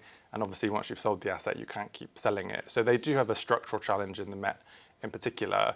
But as I say, funding for policing is growing at around 2%. It's now for the Home Secretary and police forces to work together about how best to manage those. So he's got to make his transitions. case to the Home Secretary. Yeah, the budget's been settled with the Home Secretary. There's a growing amount of spending into frontline policing. We want to support them to be able to do that. But there is a particular challenge there that, of course, my colleagues will need to work through. He also says it's disappointing that there's no commitment today from the Treasury to invest in a new infrastructure that London needs. That's a deliberate choice, is it, on your part, to move things, the spending, the investment out of London and South East? This is always the problem because everyone would like their thing. We can't do everything. I mean, look, there's significant investment coming into London in terms of transport for London, you know, pretty significant chunks of money going into TfL, our commitment to Heathrow and all of the consequences around that, our commitment to affordable housing and social housing, which will include a significant build in London. But of course, are there projects that the Mayor would have liked to have had that's not been funded sure, but there are in other parts of the country. What we're trying to do, we've increased capital investment. We've put capital investment into London, but as you heard the Chancellor say last week, we're also tilting capital investment to the North and the Midlands, which historically have been underinvested in, and that just means that it doesn't go around as much as some people might like to have it. And can I also ask you about, there was news today on jobs, the fact that there are now tens of thousands fewer people in employment. Now, a lot of sectors, including the hospitality sector, the tourism sector, they are blaming the rise in employers' national insurance. Are you worried about the jobs market? Well, as always, there's some kind of up arrows and some down arrows on the jobs market. We've actually had, I think it's 500,000 jobs created since we came into office. We know from lots of our announcements today that it will create a lot of demand for jobs in certain sectors around the country, support for public servants as well. But of course, we do have a problem with people not in education, training or skills, particularly at the lower end. We've got a problem in terms of inactivity, where people have been too sick to be able to work for a long time. The last government used to just discount people who were sick and not in work and then say employment was going up, but just completely ignored the fact that so many people were coming out of the labour market altogether. Our investment into skills and training, our reforms of the welfare system, our funding for further education colleges, all of these are trying to help get those people back into work so that we can get those numbers up. But we've certainly got a job to do. One final question, very short answer. Who was the most difficult cabinet minister to deal with? I'm not answering that question. Right, we need to let you go. Darren Jones there, Chief Secretary to the Treasury. Thank you very much indeed. And before you go, Paul, just a final word from you on your overview of this. Well, overall, we got what we expected, which is a fair bit of money for health. Despite what you heard, what sounded like a lot of giveaways, actually really tight for quite a lot of other areas. And as I said earlier, I think three things are going to, my guess is that 3 or 4 things are going to come back and be difficult for Darren and his colleagues. One is defence spending is sticking at 2.6% of national income in 2027. So there's another 2 years to go when there's going to be no further progress towards the 3% the government says it's committed to, and that they're going to come under pressure on that, I think. Secondly, I know that we've got a reduction in the number of school pupils over this period, but this looks like a very tight settlement for schools, particularly given that some of the money is going on free school meals, and we know that there's real pressure on special educational needs. So I think that's going to be difficult. There's going to be a lot more pressure on public sector pay over this period, and there's not a lot of money going in there for public sector pay. So I think those are the sorts of things where we're going to see continued pressures, but this is a settlement within, as you'd expect, within the tight budgets, and the use has been made of savings from the asylum, from overseas aid, and so on, to smooth out some of those reductions. OK, we have to let you go too. For the last time, Paul Johnson, you're standing down from your role at the IFS, but thank you for helping us over so many years understand all of these figures, all very important figures. Thank you to both of you. Let's now go to Jim Connolly, who is in Leeds, to get some more reaction. Yeah, we're at the old fire station. Clues here, obviously.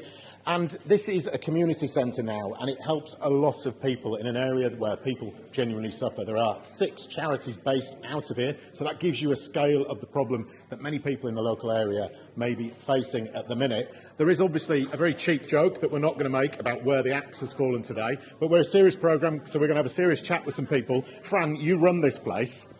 This area of Leeds, people struggle. What do you think was in today for those people? I'm not sure there was very much, really. What we really need is for funding to be directed straight at the heart of communities.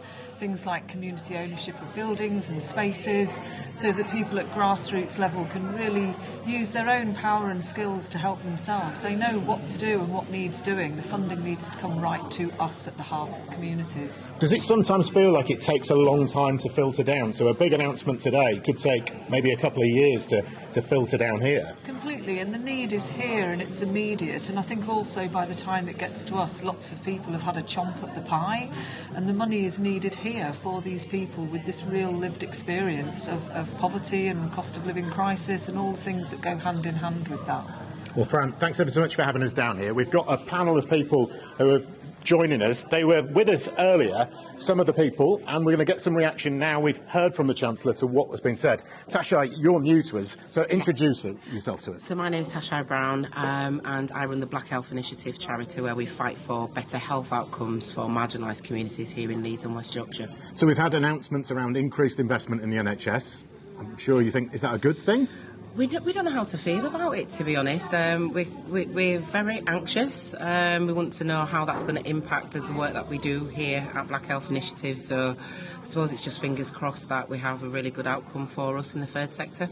You said to me before that you feel like you're sometimes just picking up the pieces at the end of the sort of line with the NHS. Is that your role? Yeah, absolutely. So with the third sector, we definitely support the people that fall through the gaps. We help and support the NHS in areas where they can and they fall short. So we get referrals constantly on a weekly basis from different departments in the NHS, and we're having to go out and do clinical trials and you know, health checks on people and do supportive work and outreach work for many of the people in the community. So yeah, the third sector really needs these resources, and we hope it's a good outcome for us. Henry, introduce yourself again to us. So I'm Henry, and I'm from the Northern Powerhouse Partnership. Big picture then, what does this mean for the north of England? What does today's announcement mean? There's some really big news in the Chancellor's speech, and she indicated that in the next few weeks, very imminently, there'll be an announcement on something called Northern Powerhouse Rail, and that's what would connect cities like here in Leeds, not only to Hull towards the east, but going west towards first Bradford and then Manchester and Liverpool. And that's so important because we know that this city is constrained by the number of people who can get here every day, and that's to do with local transport. But it's also that if we were in London, people in Brighton, people in Cambridge would think nothing of going into work in London every day. The reality is people in Manchester, unless they're prepared to drive across the M62 and sort of take the lottery of how long that will take them, cannot reliably get from where they live to a job here every day. There just aren't enough seats on the trains. So we need to invest in that connectivity if we want to grow the size of the labour market so that businesses like the one that Tom runs can access talent not just locally but from across the north of England. At the moment that just isn't possible. We were all sat around watching the Chancellor and you gave an audible whoop at one point. You cheered. What was that cheer for? Well, I've known Rachel Reeves a very long time as a Leeds MP and as Shadow Chancellor, and she was always hugely supportive of us at the Northern Powers Partnership, and our chair, outgoing chair, Jim O'Neill, who's been advising her quite a lot of the time as well in opposition, really working with us on these issues to think about how you could raise northern productivity. And so I'm just really glad that she hasn't forgotten that the north of England is critical for the government's growth mission. Yes, we do need growth in that Oxford-Cambridge corridor, but in the end, if you look at cities like Hull and Middlesbrough, they're both bigger than Oxford or Cambridge. So if you want to do something about national productivity, you can't just look at those smaller, currently successful places. You've got to work out how can you make those places that currently are not as productive as they could be to be as productive as they would be in any other European country. Because the problem in this country isn't that we don't have any success, it's just that here in the north of England we don't do as well economically as our European equivalents. And if we could make our cities here as successful as their equivalents in Europe, we'd be in a much stronger position and contribute a lot more tax revenue to pay for public services like the ones for people who need them in our marginalised communities. Tom, what does your tech company do here, and did you hear anything in it today that you thought, yes? Did you audibly whoop at any point? I don't think I audibly whooped. Maybe I'm not an audible whooper. Silent whooper. I'm the founder and the CTO of the Data City. We're a 30-person tech company in Leeds. And one of the things that I think was a positive surprise to us was we read the UK government's AI action plan when it came out a few months ago. We quite enjoyed it. There were a few things that we didn't really like about it. It talked a lot about Oxford and London and nothing about Leeds and Manchester, which we were surprised by. We didn't know if there was any money behind it, so I think today it was a surprise to everyone to hear that there'd be £2 billion going behind the AI action plan. That's good for us as an AI company in Leeds. We'll find out the details of that in a few weeks' time, and I suppose that's like a common theme of the responses to the spending review is we'll find out the details in a week or two's time. We hope they're good. They seem to be not bad. So not bad is pretty good by my book. You're, in the nicest possible way, a bit of a transport nerd, aren't you? Yeah. Right? What was in it today for places like Leeds? So in the details, not a lot. There was positive sounds about Northern Powerhouse Rail. We've had previous announcements which commit to higher investment in infrastructure. We really hope that happens. I think the details again will come out in the next week or two. So nothing bad. I mean, if you think back over the last decades, what you typically get in these type of announcements is an announcement that investment in Leeds has been cancelled, and that didn't happen today. So we're happy about that. Right. Well, Vicky, some sort of cautious optimism, maybe sort of couched in very sort of northern English terms of a bit sort of, I don't know, a bit this. I'm not really sure what to make of it all, but that is what people will be looking at going forward.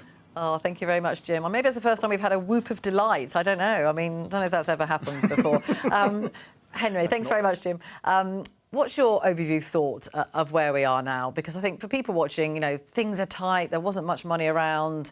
And yet, of course, you've got these big announcements about things that might be happening, things that might be being built in the Northwest and other places. Yeah, and a lot of the charts in this document that we're going through, talking about day-to-day spending and its trajectory for the next few years, are pretty tight, tell quite a difficult story for people around the country, for different public services, for the government.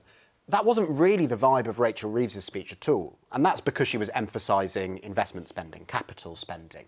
But I do think politically there was clearly a conscious choice by the government today to try to use today as a bit of a turning point on a difficult first year. It is almost a year that they've been in office now. Of course, we got the full details on the winter fuel U-turn earlier this week, and then at Cabinet just before today's events, Keir Starmer told his ministers, we're told, that this was the end of the first phase of this government, talked about marking a new chapter.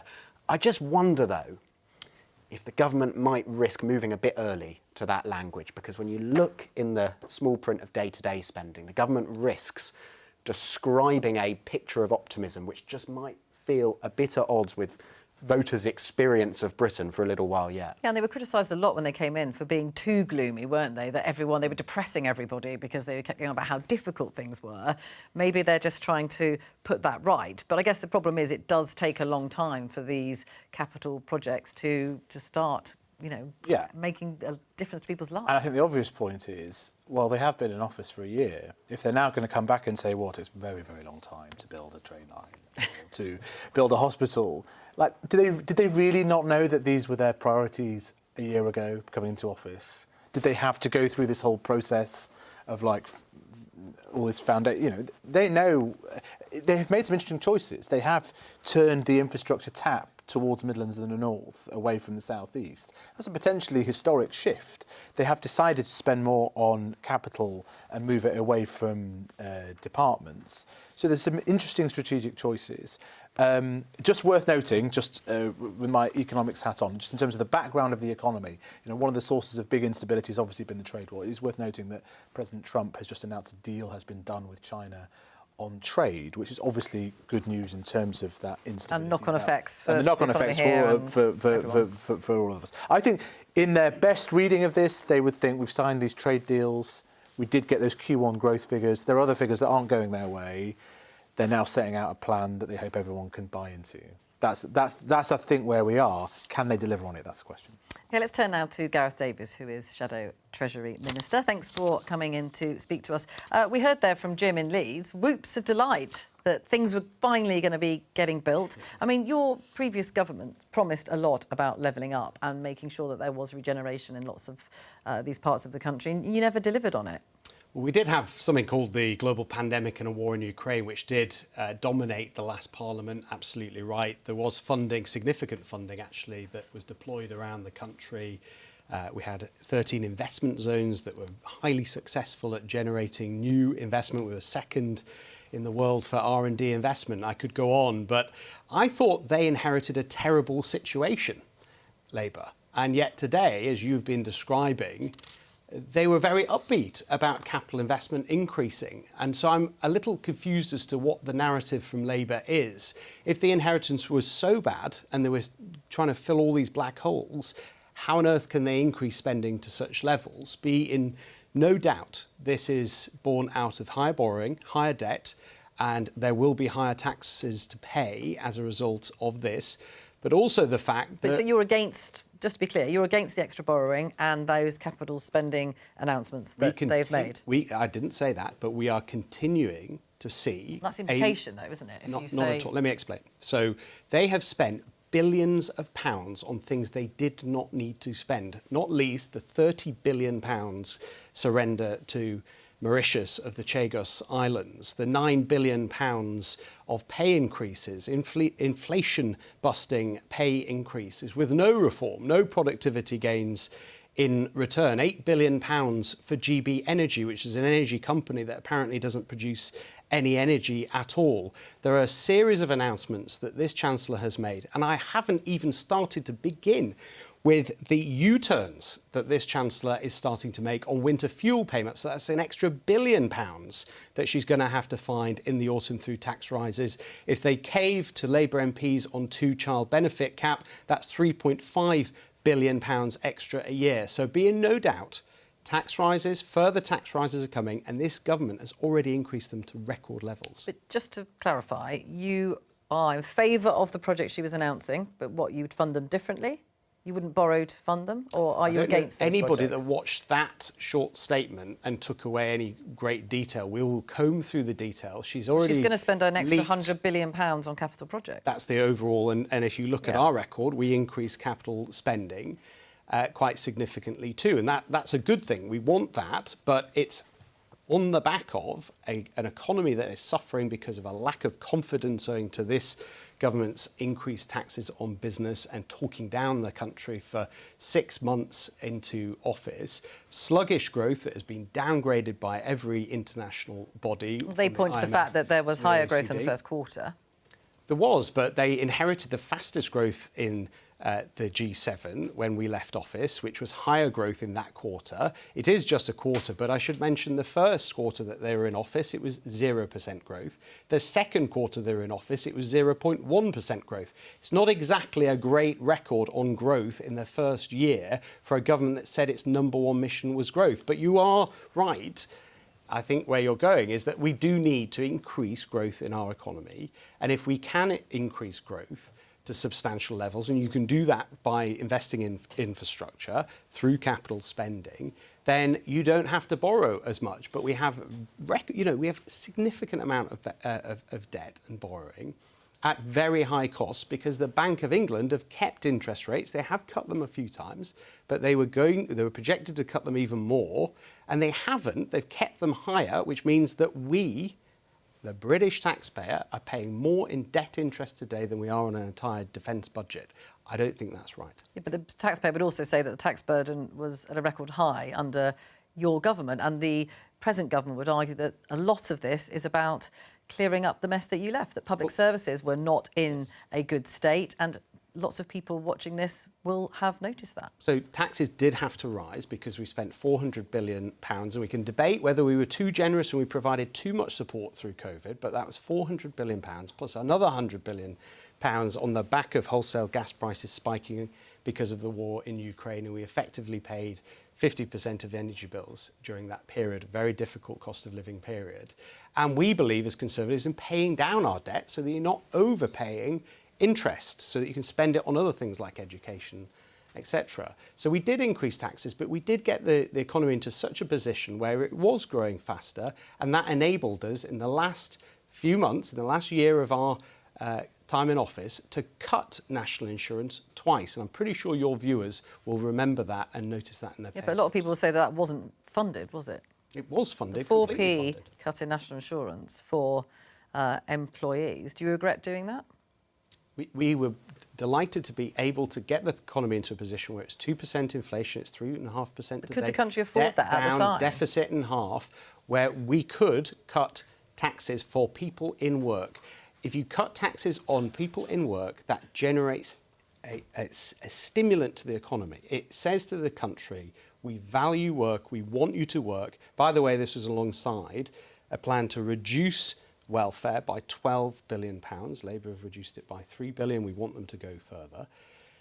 But you've got to stimulate growth by empowering businesses and by empowering workers. We sought to do that by cutting taxes on businesses and cutting taxes on employees when we were in a position to do so. This government are doing the opposite.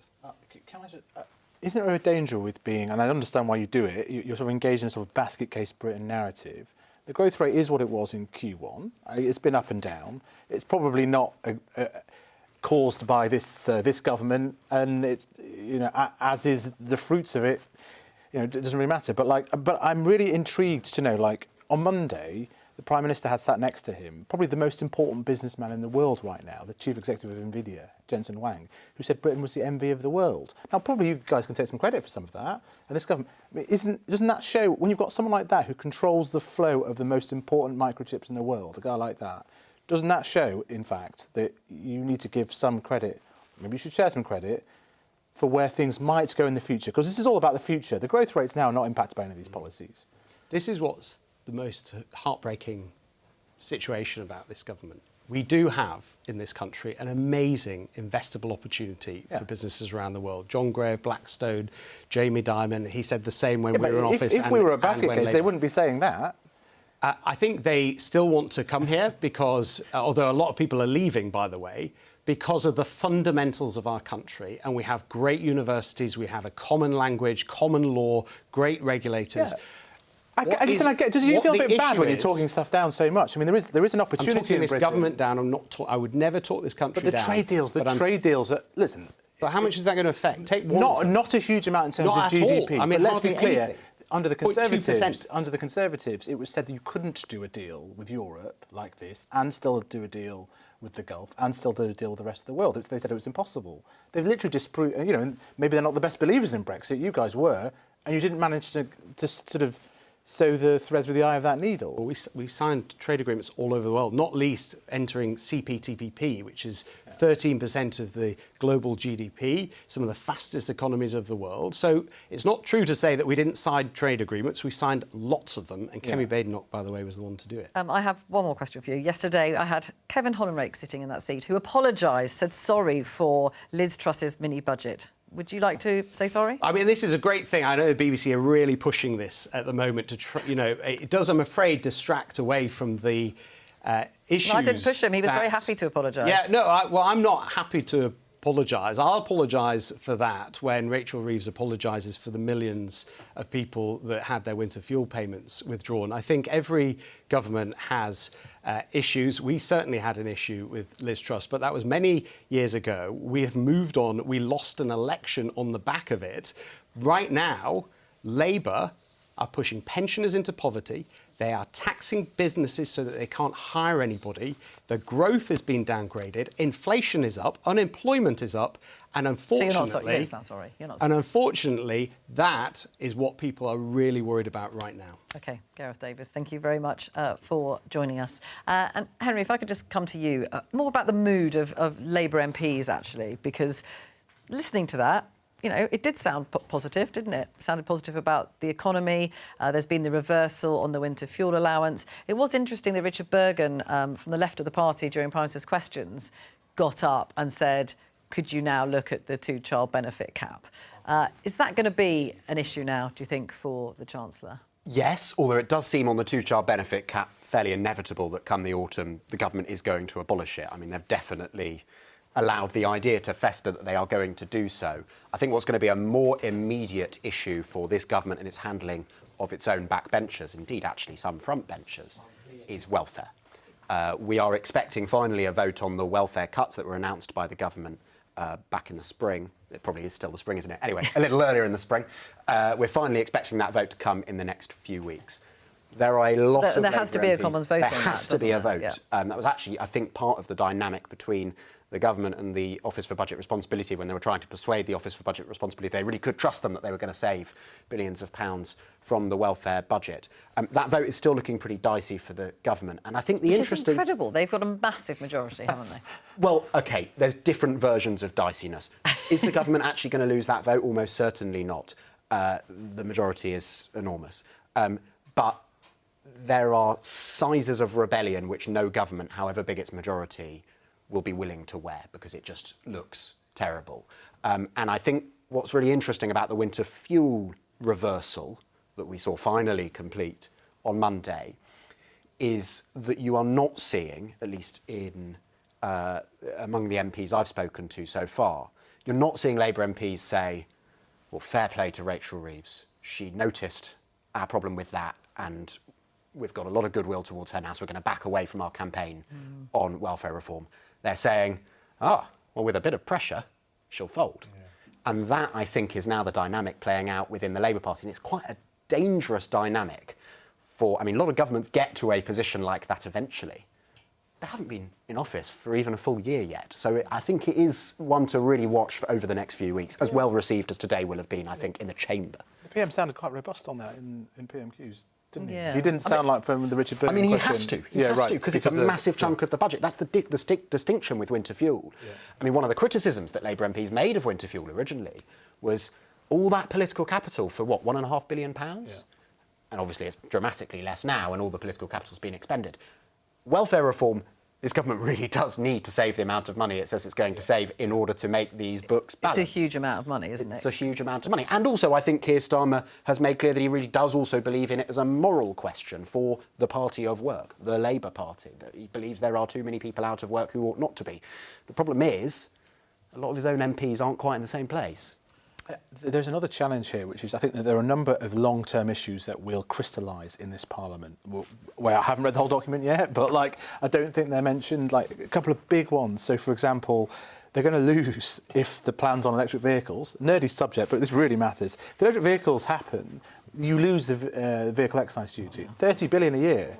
Where are they going to get that tax money from? You would sort of expect in this document, like a little paragraph saying, maybe we'll get a, Pathfinder project to try and work out if it's going to work. At this stage, if you've got any chance of introducing this sort of stuff in the 2030s, they wouldn't go near it. They wouldn't feel like they were politically strong enough, maybe.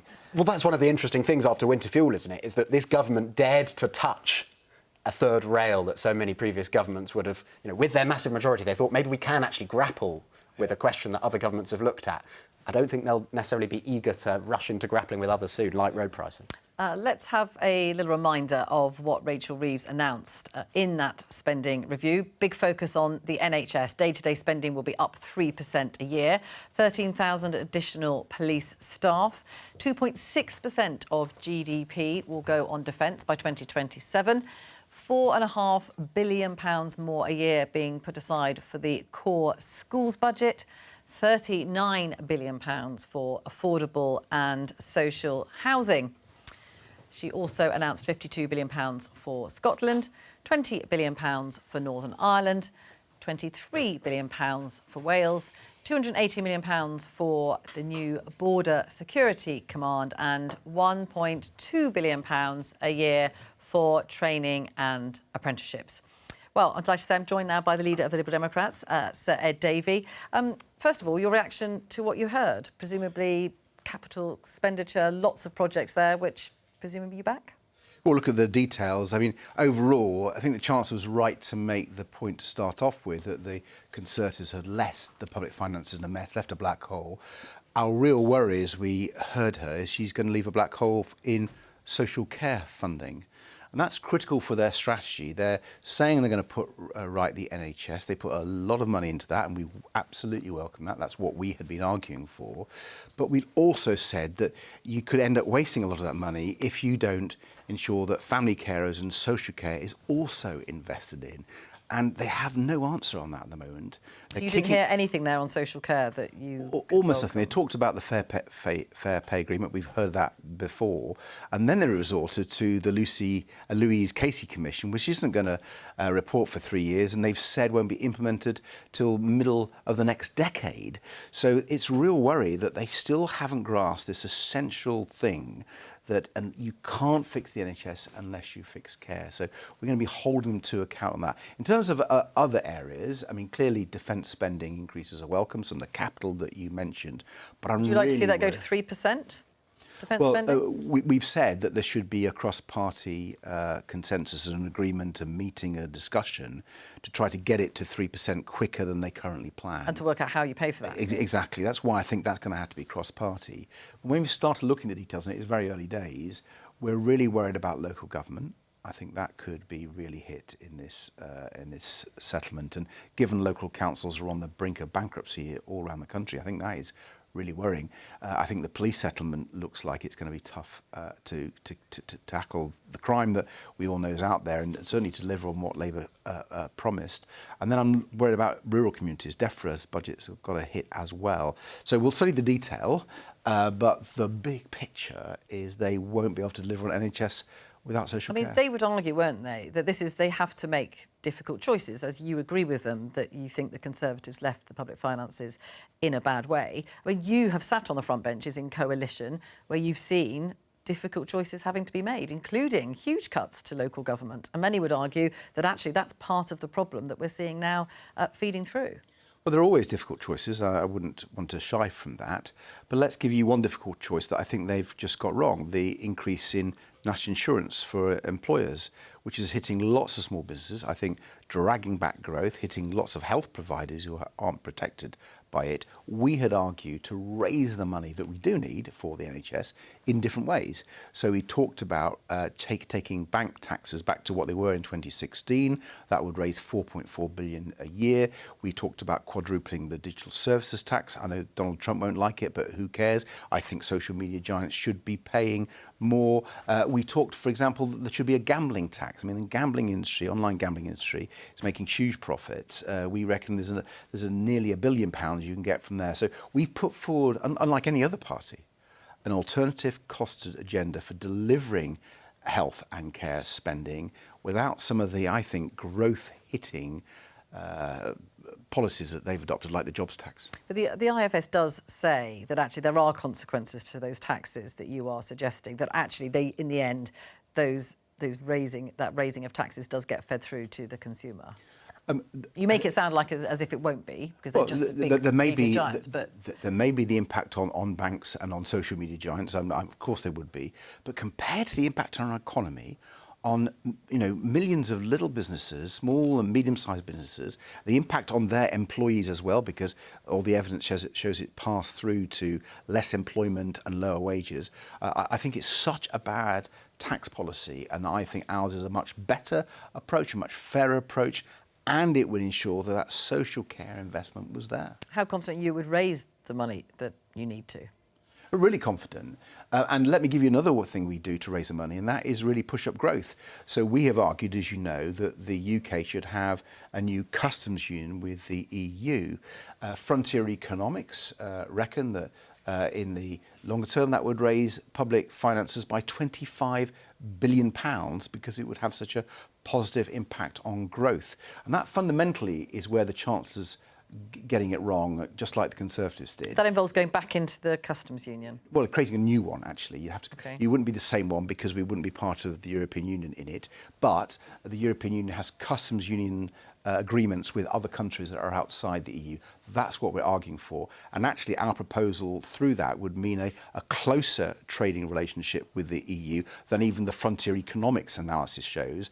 And they were suggesting a really positive impact on growth is hotly surprising. So, the damage that we saw with Boris Johnson's dreadful Brexit deal, that has to be reversed. I'm afraid Labour has been way too timid on that, and that is constraining their ability. They are moving closer, aren't they, but to tiny arrangement? steps. You'd lose the India deal, you'd lose the Gulf deal, you'd lose the America deal.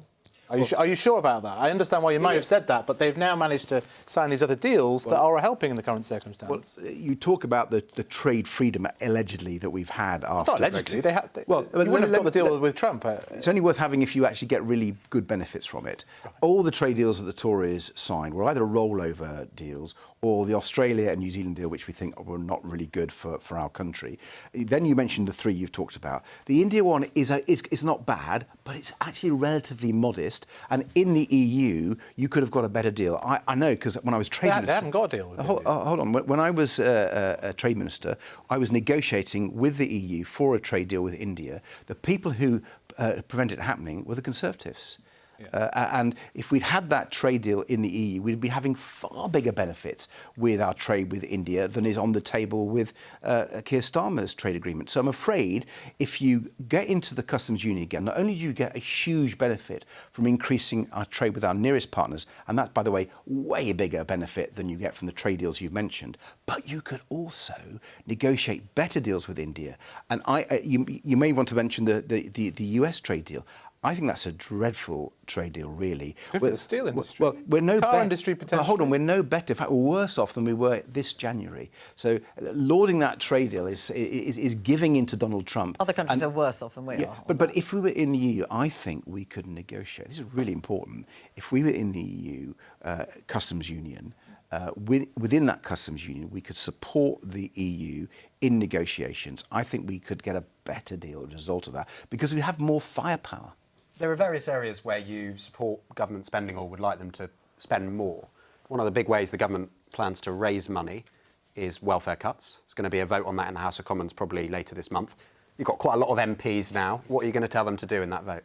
Well, first of all, we're going to look at the details of that vote. That's really, really important because there's no doubt we need to get more people into work. We're absolutely up for that. And there are some things that the government have put forward that we would support.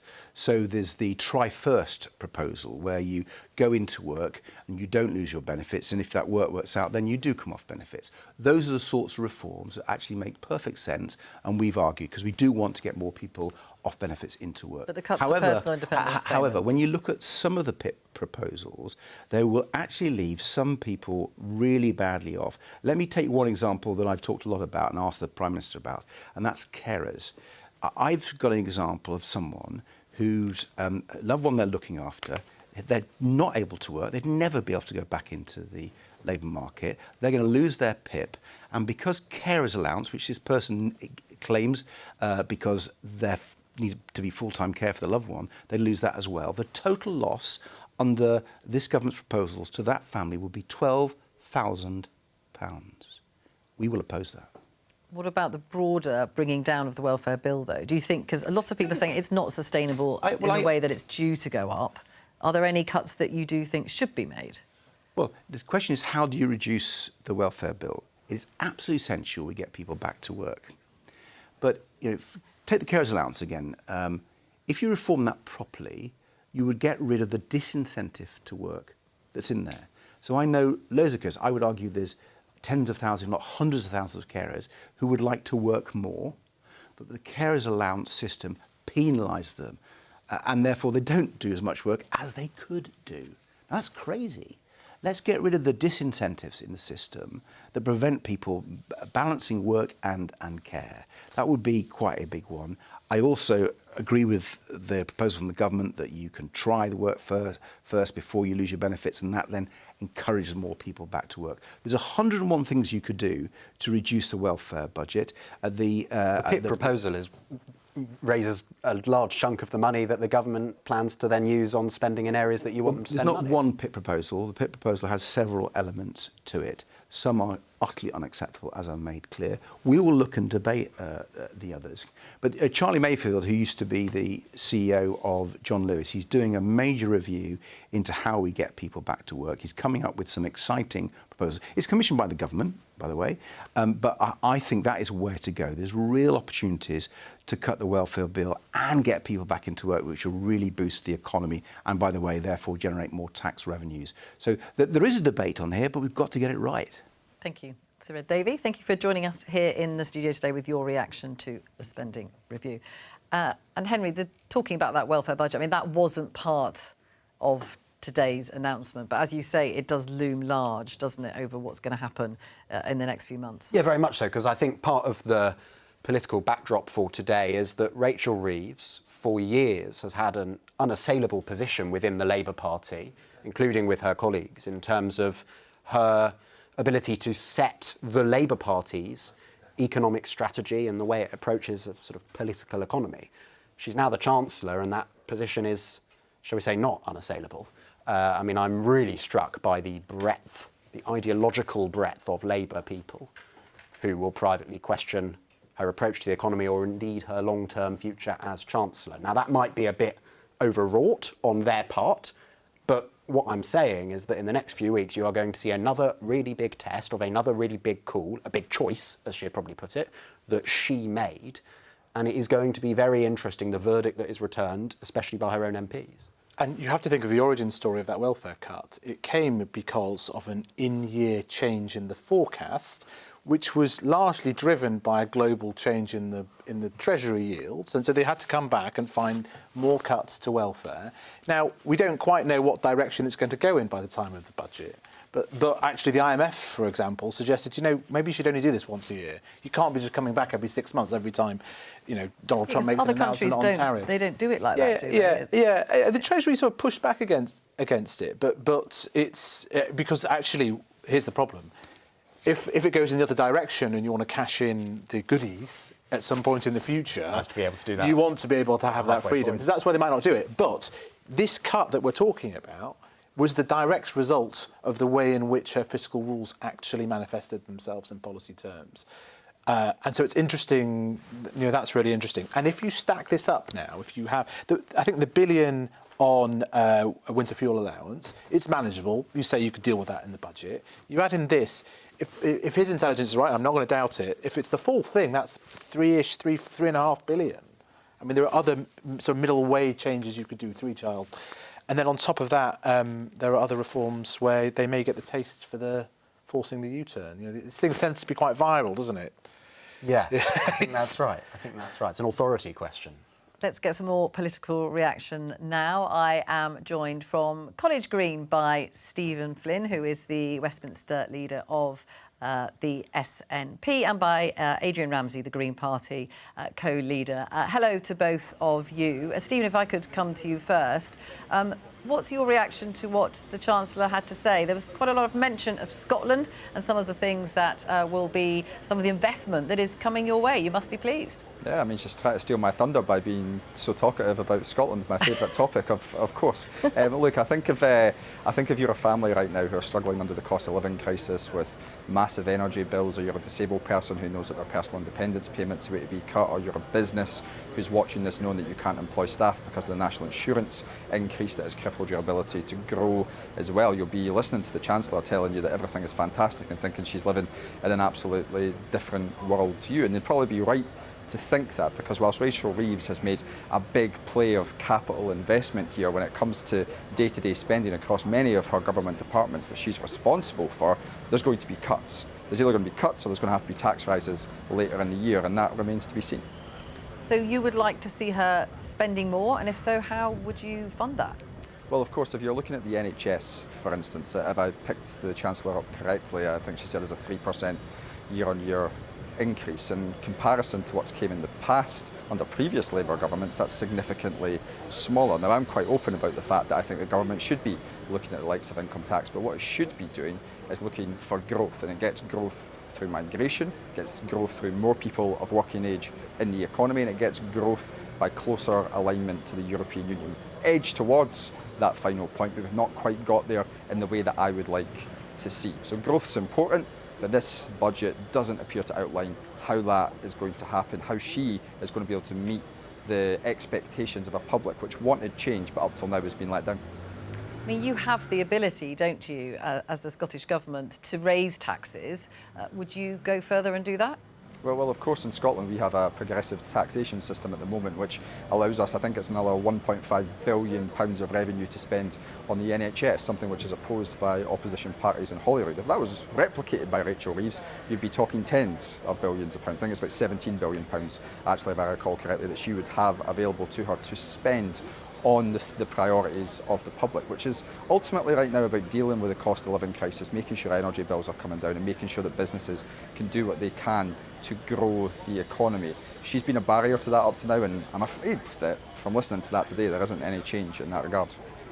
When it comes to the 2-child benefit cap, I think you have announced that you are going to scrap that in Scotland, but it hasn't yet been implemented. Is that the case? And if so, when might you implement it? When could people know that they're going to get that extra money? Yeah, so contrary to Westminster, the First Minister was clear a number of months ago that we would have a different position from the UK government with regards to the winter fuel payment, but also in respect of the 2-child cap, just as we do with the bedroom tax, because of course people in Scotland don't pay that, whilst vulnerable people in England do, and the Scottish Government will be implementing that as quickly as possible. Obviously it's reliant upon data from the Department for Work and Pensions, but what a stark contrast between that positive agenda to lift children out of poverty, and a UK government which doesn't want to change its mind on the two-child benefit cap. Indeed, I think there was a vote just last year which I helped to put through in Parliament that saw Labour MPs kicked out the party for voting against the party line in relation to that. So if they want to combat child poverty, they should be doing that, but they should be following other policies the Scottish Government have put in place, like the Scottish Child Payment. And we put forward figures from the House Commons Library which would indicate that some 2 million children could be lifted out of poverty across the UK if the Labour Party were to replicate our endeavours that we've already put in place in Holyrood. That's the sort of stuff that the public expect from a Labour Party, but up till now they've been let down. Stephen Flynn from the SNP, thank you very much indeed for giving your reaction to the spending review. Let's move now to Adrian Ramsey from the Green Party. And NHS spending, extra NHS spending, is something that you've been very keen on. Are you happy with what Rachel Reeves has had to say today? Well, I've been keen on highlighting that people around the country are facing their health services severely overstretched. People can't get access to a dentist when they need one. The hospital corridors are full of patients. And at the same time, our schools are seeing real terms budget cuts. Head teachers I speak to are saying they don't know what they're going to do to make the books balance. They may have to look at making teachers redundant. This is just an awful situation to be in, especially when you also see some of the most vulnerable people in society facing cuts to their disability benefits that they rely on for the basics every day. And what we heard from the Chancellor today doesn't answer those questions, because your own analysis from the BBC has made clear that under Rachel Reeves' figures, from 2026 we will see a sharp decline in funding of public services at a time when we need to be increasing that funding. And that's why the Green Party's been saying there are options for the Chancellor here. She could be asking the very richest in society, the multimillionaires, the billionaires, to pay a modest amount more in tax in a way that would raise tens of billions to invest in those crucial services so that we're not seeing our health, our schools severely overstretched, and some of the most vulnerable people in society really suffering. I mean, there is some evidence, and the IFS are one of those that say that actually a wealth tax, although lots of people think it can raise revenue, it is actually pretty hard to implement. People do find their way around it. This is not something that you can actually rely on in terms of extra spending money. Well, what's interesting is the growing demands for a wealth tax across different parties in Parliament, including lots of Labour backbench MPs supporting the Green Party's call for a wealth tax. Lots of academic experts who've looked at how it works in different countries and how it can raise you that crucial revenue that you need for investing in public services, supporting the most vulnerable. And I'm now working with a group called the Patriotic Millionaires, who say we've benefited from Britain, from the investment that we've had in our country's infrastructure, in our public services, and now we want to give back that bit more that enable us to have a fairer society, that enable us to have access to health services when everyone needs them, for our schools to be properly funded, for disabled people to not be left in the lurch. That's the sort of future for Britain that I want to see, that restores pride and hope. OK, Adrian Ramsey from the Green Party, thank you very much indeed for joining us. Let's have a recap and a look now at some of the changes that have been announced by Rachel Reeves today in terms of the changes in day-to-day spending. And that's a comparison between 2025-26, so this financial year, and to 2028-29. So if we look at the science, innovation and technology area, that's 7.4%, which is an increase. Health and social care will go up 2.8% over that period. Justice, 1.8%. Defence, 0.7%. Energy, security and net zero, 0.5%. Then if you turn to the Foreign Office, there's a drop of 6.9%, a drop for transport of 5%, Environment, Food and Rural Affairs, a drop of 2.7%, and for the Home Office, a drop of 1.7%, and then Culture, Media and Support, also a drop of 1.2%.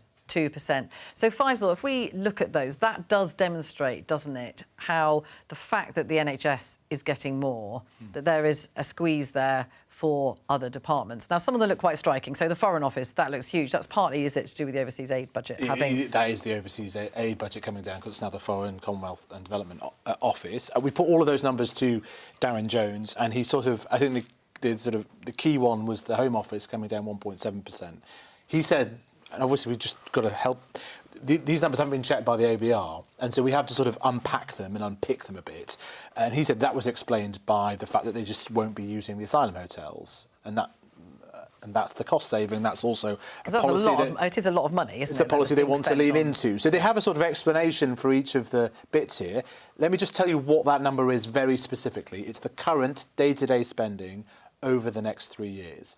You'll get different numbers if you include the capital, or indeed if you focus on the capital, which is not a wholly irrelevant thing to do right now, given that a lot of the spending review was focused on capital. So, for example, if you look at the energy department, they have massive increases in capital and spending. that's investment for projects such as nuclear power, GB energy and all that sort of stuff. So they're a big winner, although it wouldn't show up in that much. Yeah. And so then the other thing that is being done is that you add up phase 1 of the spending review, which is what's already been decided, with that, which is phase 2. So you've got a 5-year picture and the capital, and you add in the current, and then you get that big overall number of 2.3%, which is why the Chancellor wants to say, unlike under when Ed Davey was in Cabinet, which is what she compared it with, this is definitely not austerity. So she's saying, well, I'm putting spending up because she's adding together all sorts of different pots. Yes, and that's not, I can see why she would say, well, I had decided for this year to put in a great amount of money in this year, so I'm going to continue looking at that. I'm also going to continue capital because that's fundamentally my strategy. So there are legitimately different ways of cutting this pie. But clearly there is a squeeze in other departments as a result of the priority on capital, the priority on health and the priority on defence. That is what we're seeing. That is the choice they have made. OK, thank you. Let's speak now to Richard Tice, who is the Deputy Leader of Reform UK, who joins us today. Thanks for joining us. What is your reaction to what you heard from Rachel Reeves today? An awful lot of projects, an awful lot of infrastructure spending.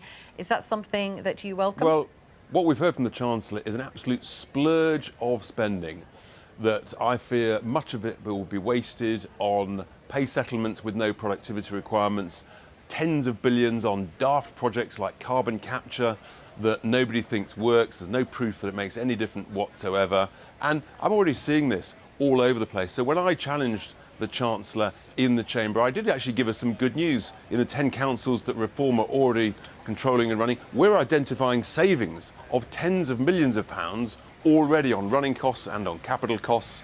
And that's the smart thing to do, is to start saving wasteful spending, smarter spending, and then you can invest that in frontline services and get better bang for your bucks. But this Chancellor is allowing borrowing to soar, hundreds of billions more of government debt that everybody's got to pay the price for. The price of government borrowing is going up, inflation's up, unemployment is up, and we heard in the last couple of days 250,000 jobs have disappeared down a huge crater of a loss of confidence in this Labour government just since the blunder budget last October. I mean, Rachel Reeves would argue that she is borrowing more, but she's borrowing it to invest and she will get a return on that money. Your spending proposals, if we just look at one tax cut proposal on its own, is going to cost between 50 and 70 billion pounds a year. So you would be borrowing for tax cuts. The problem is you're relying on completely fake information from the useless IFS. That number's about. So how much would it cost? That number's about 40 billion, and you save that by, for example, stop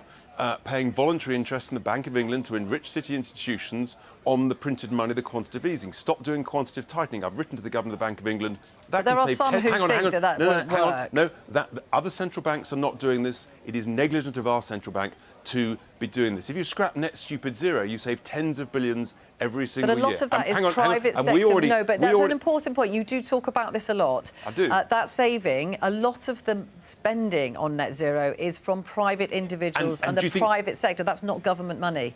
Literally, in the hospital, in my constituency, the Pilgrim Hospital, they're now spending £23 million ripping out a perfectly good heating system to replace it with a net stupid zero compliance system. That is a grotesque waste of money, and that is happening across the whole country. And if you look at the Climate Change Committee's projections for spending on net zero over the next decade, it sets out the graph, and there are tens of billions every year of public sector money. That should stop. It's a grotesque waste of taxpayers' cash. But when you talk about the bank reserves as well, the National Institute for Economic and Social Research has said that what you're suggesting is very dangerous, it's likely to be counterproductive, and it would imperil financial stability. So why are other central banks doing it across Europe? Why is the ECB doing it? Why is no other central bank doing quantitative tightening? And why do 2 former deputy governors of the Bank of England agree with me? Why do lots of other senior economists, Have you had a including the response? Financial Times... You've written, haven't you, to the governor of the Bank of England? I'm just responding to your point. Actually, many journalists, economists, commentators, former deputy governors of the Bank of England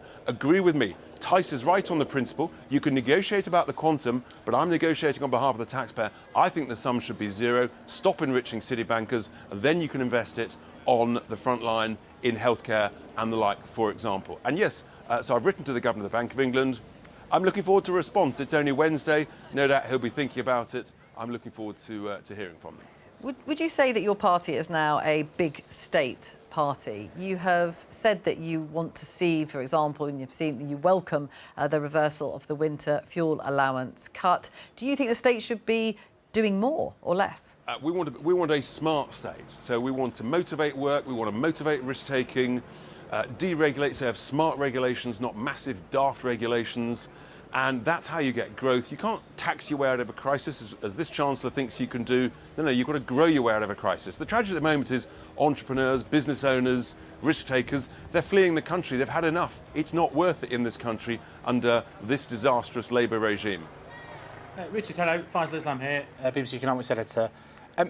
You think you can get £35 billion out of the Bank of England through this method? That the bank, a director's given a speech today and sort of implicitly criticised your plan as raising volatility. I mean, doesn't this risk... Does this risk a sterling crisis? £35 billion is a hell of a lot of money. I repeat the point. Other central banks around the world are not doing what this Bank of England is doing.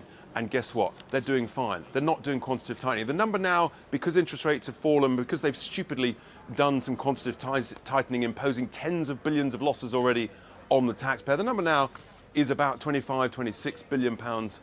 This is absurd. This is our cash that is enriching bankers and city institutions, and I'm really angry about it. So to be clear, you would extract from an unwilling Bank of England, an independent Bank of England, £35 billion a year. That's your plan to fill in any gaps in your budget? That's part of our plan. You scrap net zero, as we've touched on. And you scrap the independence of the Bank of England as well, No, hang on. No, that's not what I said at all, and it's very clear in my letter. Right? The independence of the Bank of England on setting interest rates, on ensuring market stability, that's one point. But making massive strategic decisions about taxpayers spending taxpayers' billions of pounds on voluntarily paying interest on printed money, or voluntarily, foolishly doing quantitative tightening, that is a strategic decision that should be debated and held to account by people in Parliament, elected officials, not unelected officials. And Richard, just one final quick question and answer from you. There will be a vote on cuts to welfare coming up. How are your MPs going to vote? Well, we'll look at the details of that and make our decision at the time. I haven't got that in front of me, so I can't make a judgment here live on TV, I'm afraid. OK, Richard Tice, Deputy Leader of Reform UK, thank you very much for joining us. And just for a final word, your overall view of what you've heard today, a lot of it was expected. How do you think it's going to go down on the Labour backbenches? I think pretty well. I think they'll be happy with what the Chancellor said in the House of Commons. I think as the reality of this document settles in, though, it might have a sort of rougher reception. The big debate about economics in the Labour Party at the moment, including among Labour MPs and including privately among some government ministers, is whether the Chancellor ought to increase taxes or change her borrowing rules in the autumn. And I don't think she's closed down that debate today at all. OK, thank you very much indeed to Faisal and to you, Henry. That's all for today, but I'll be back with even more tomorrow from Politics Live at 12:15 here on BBC Two and on the iPlayer. Thank you very much for watching.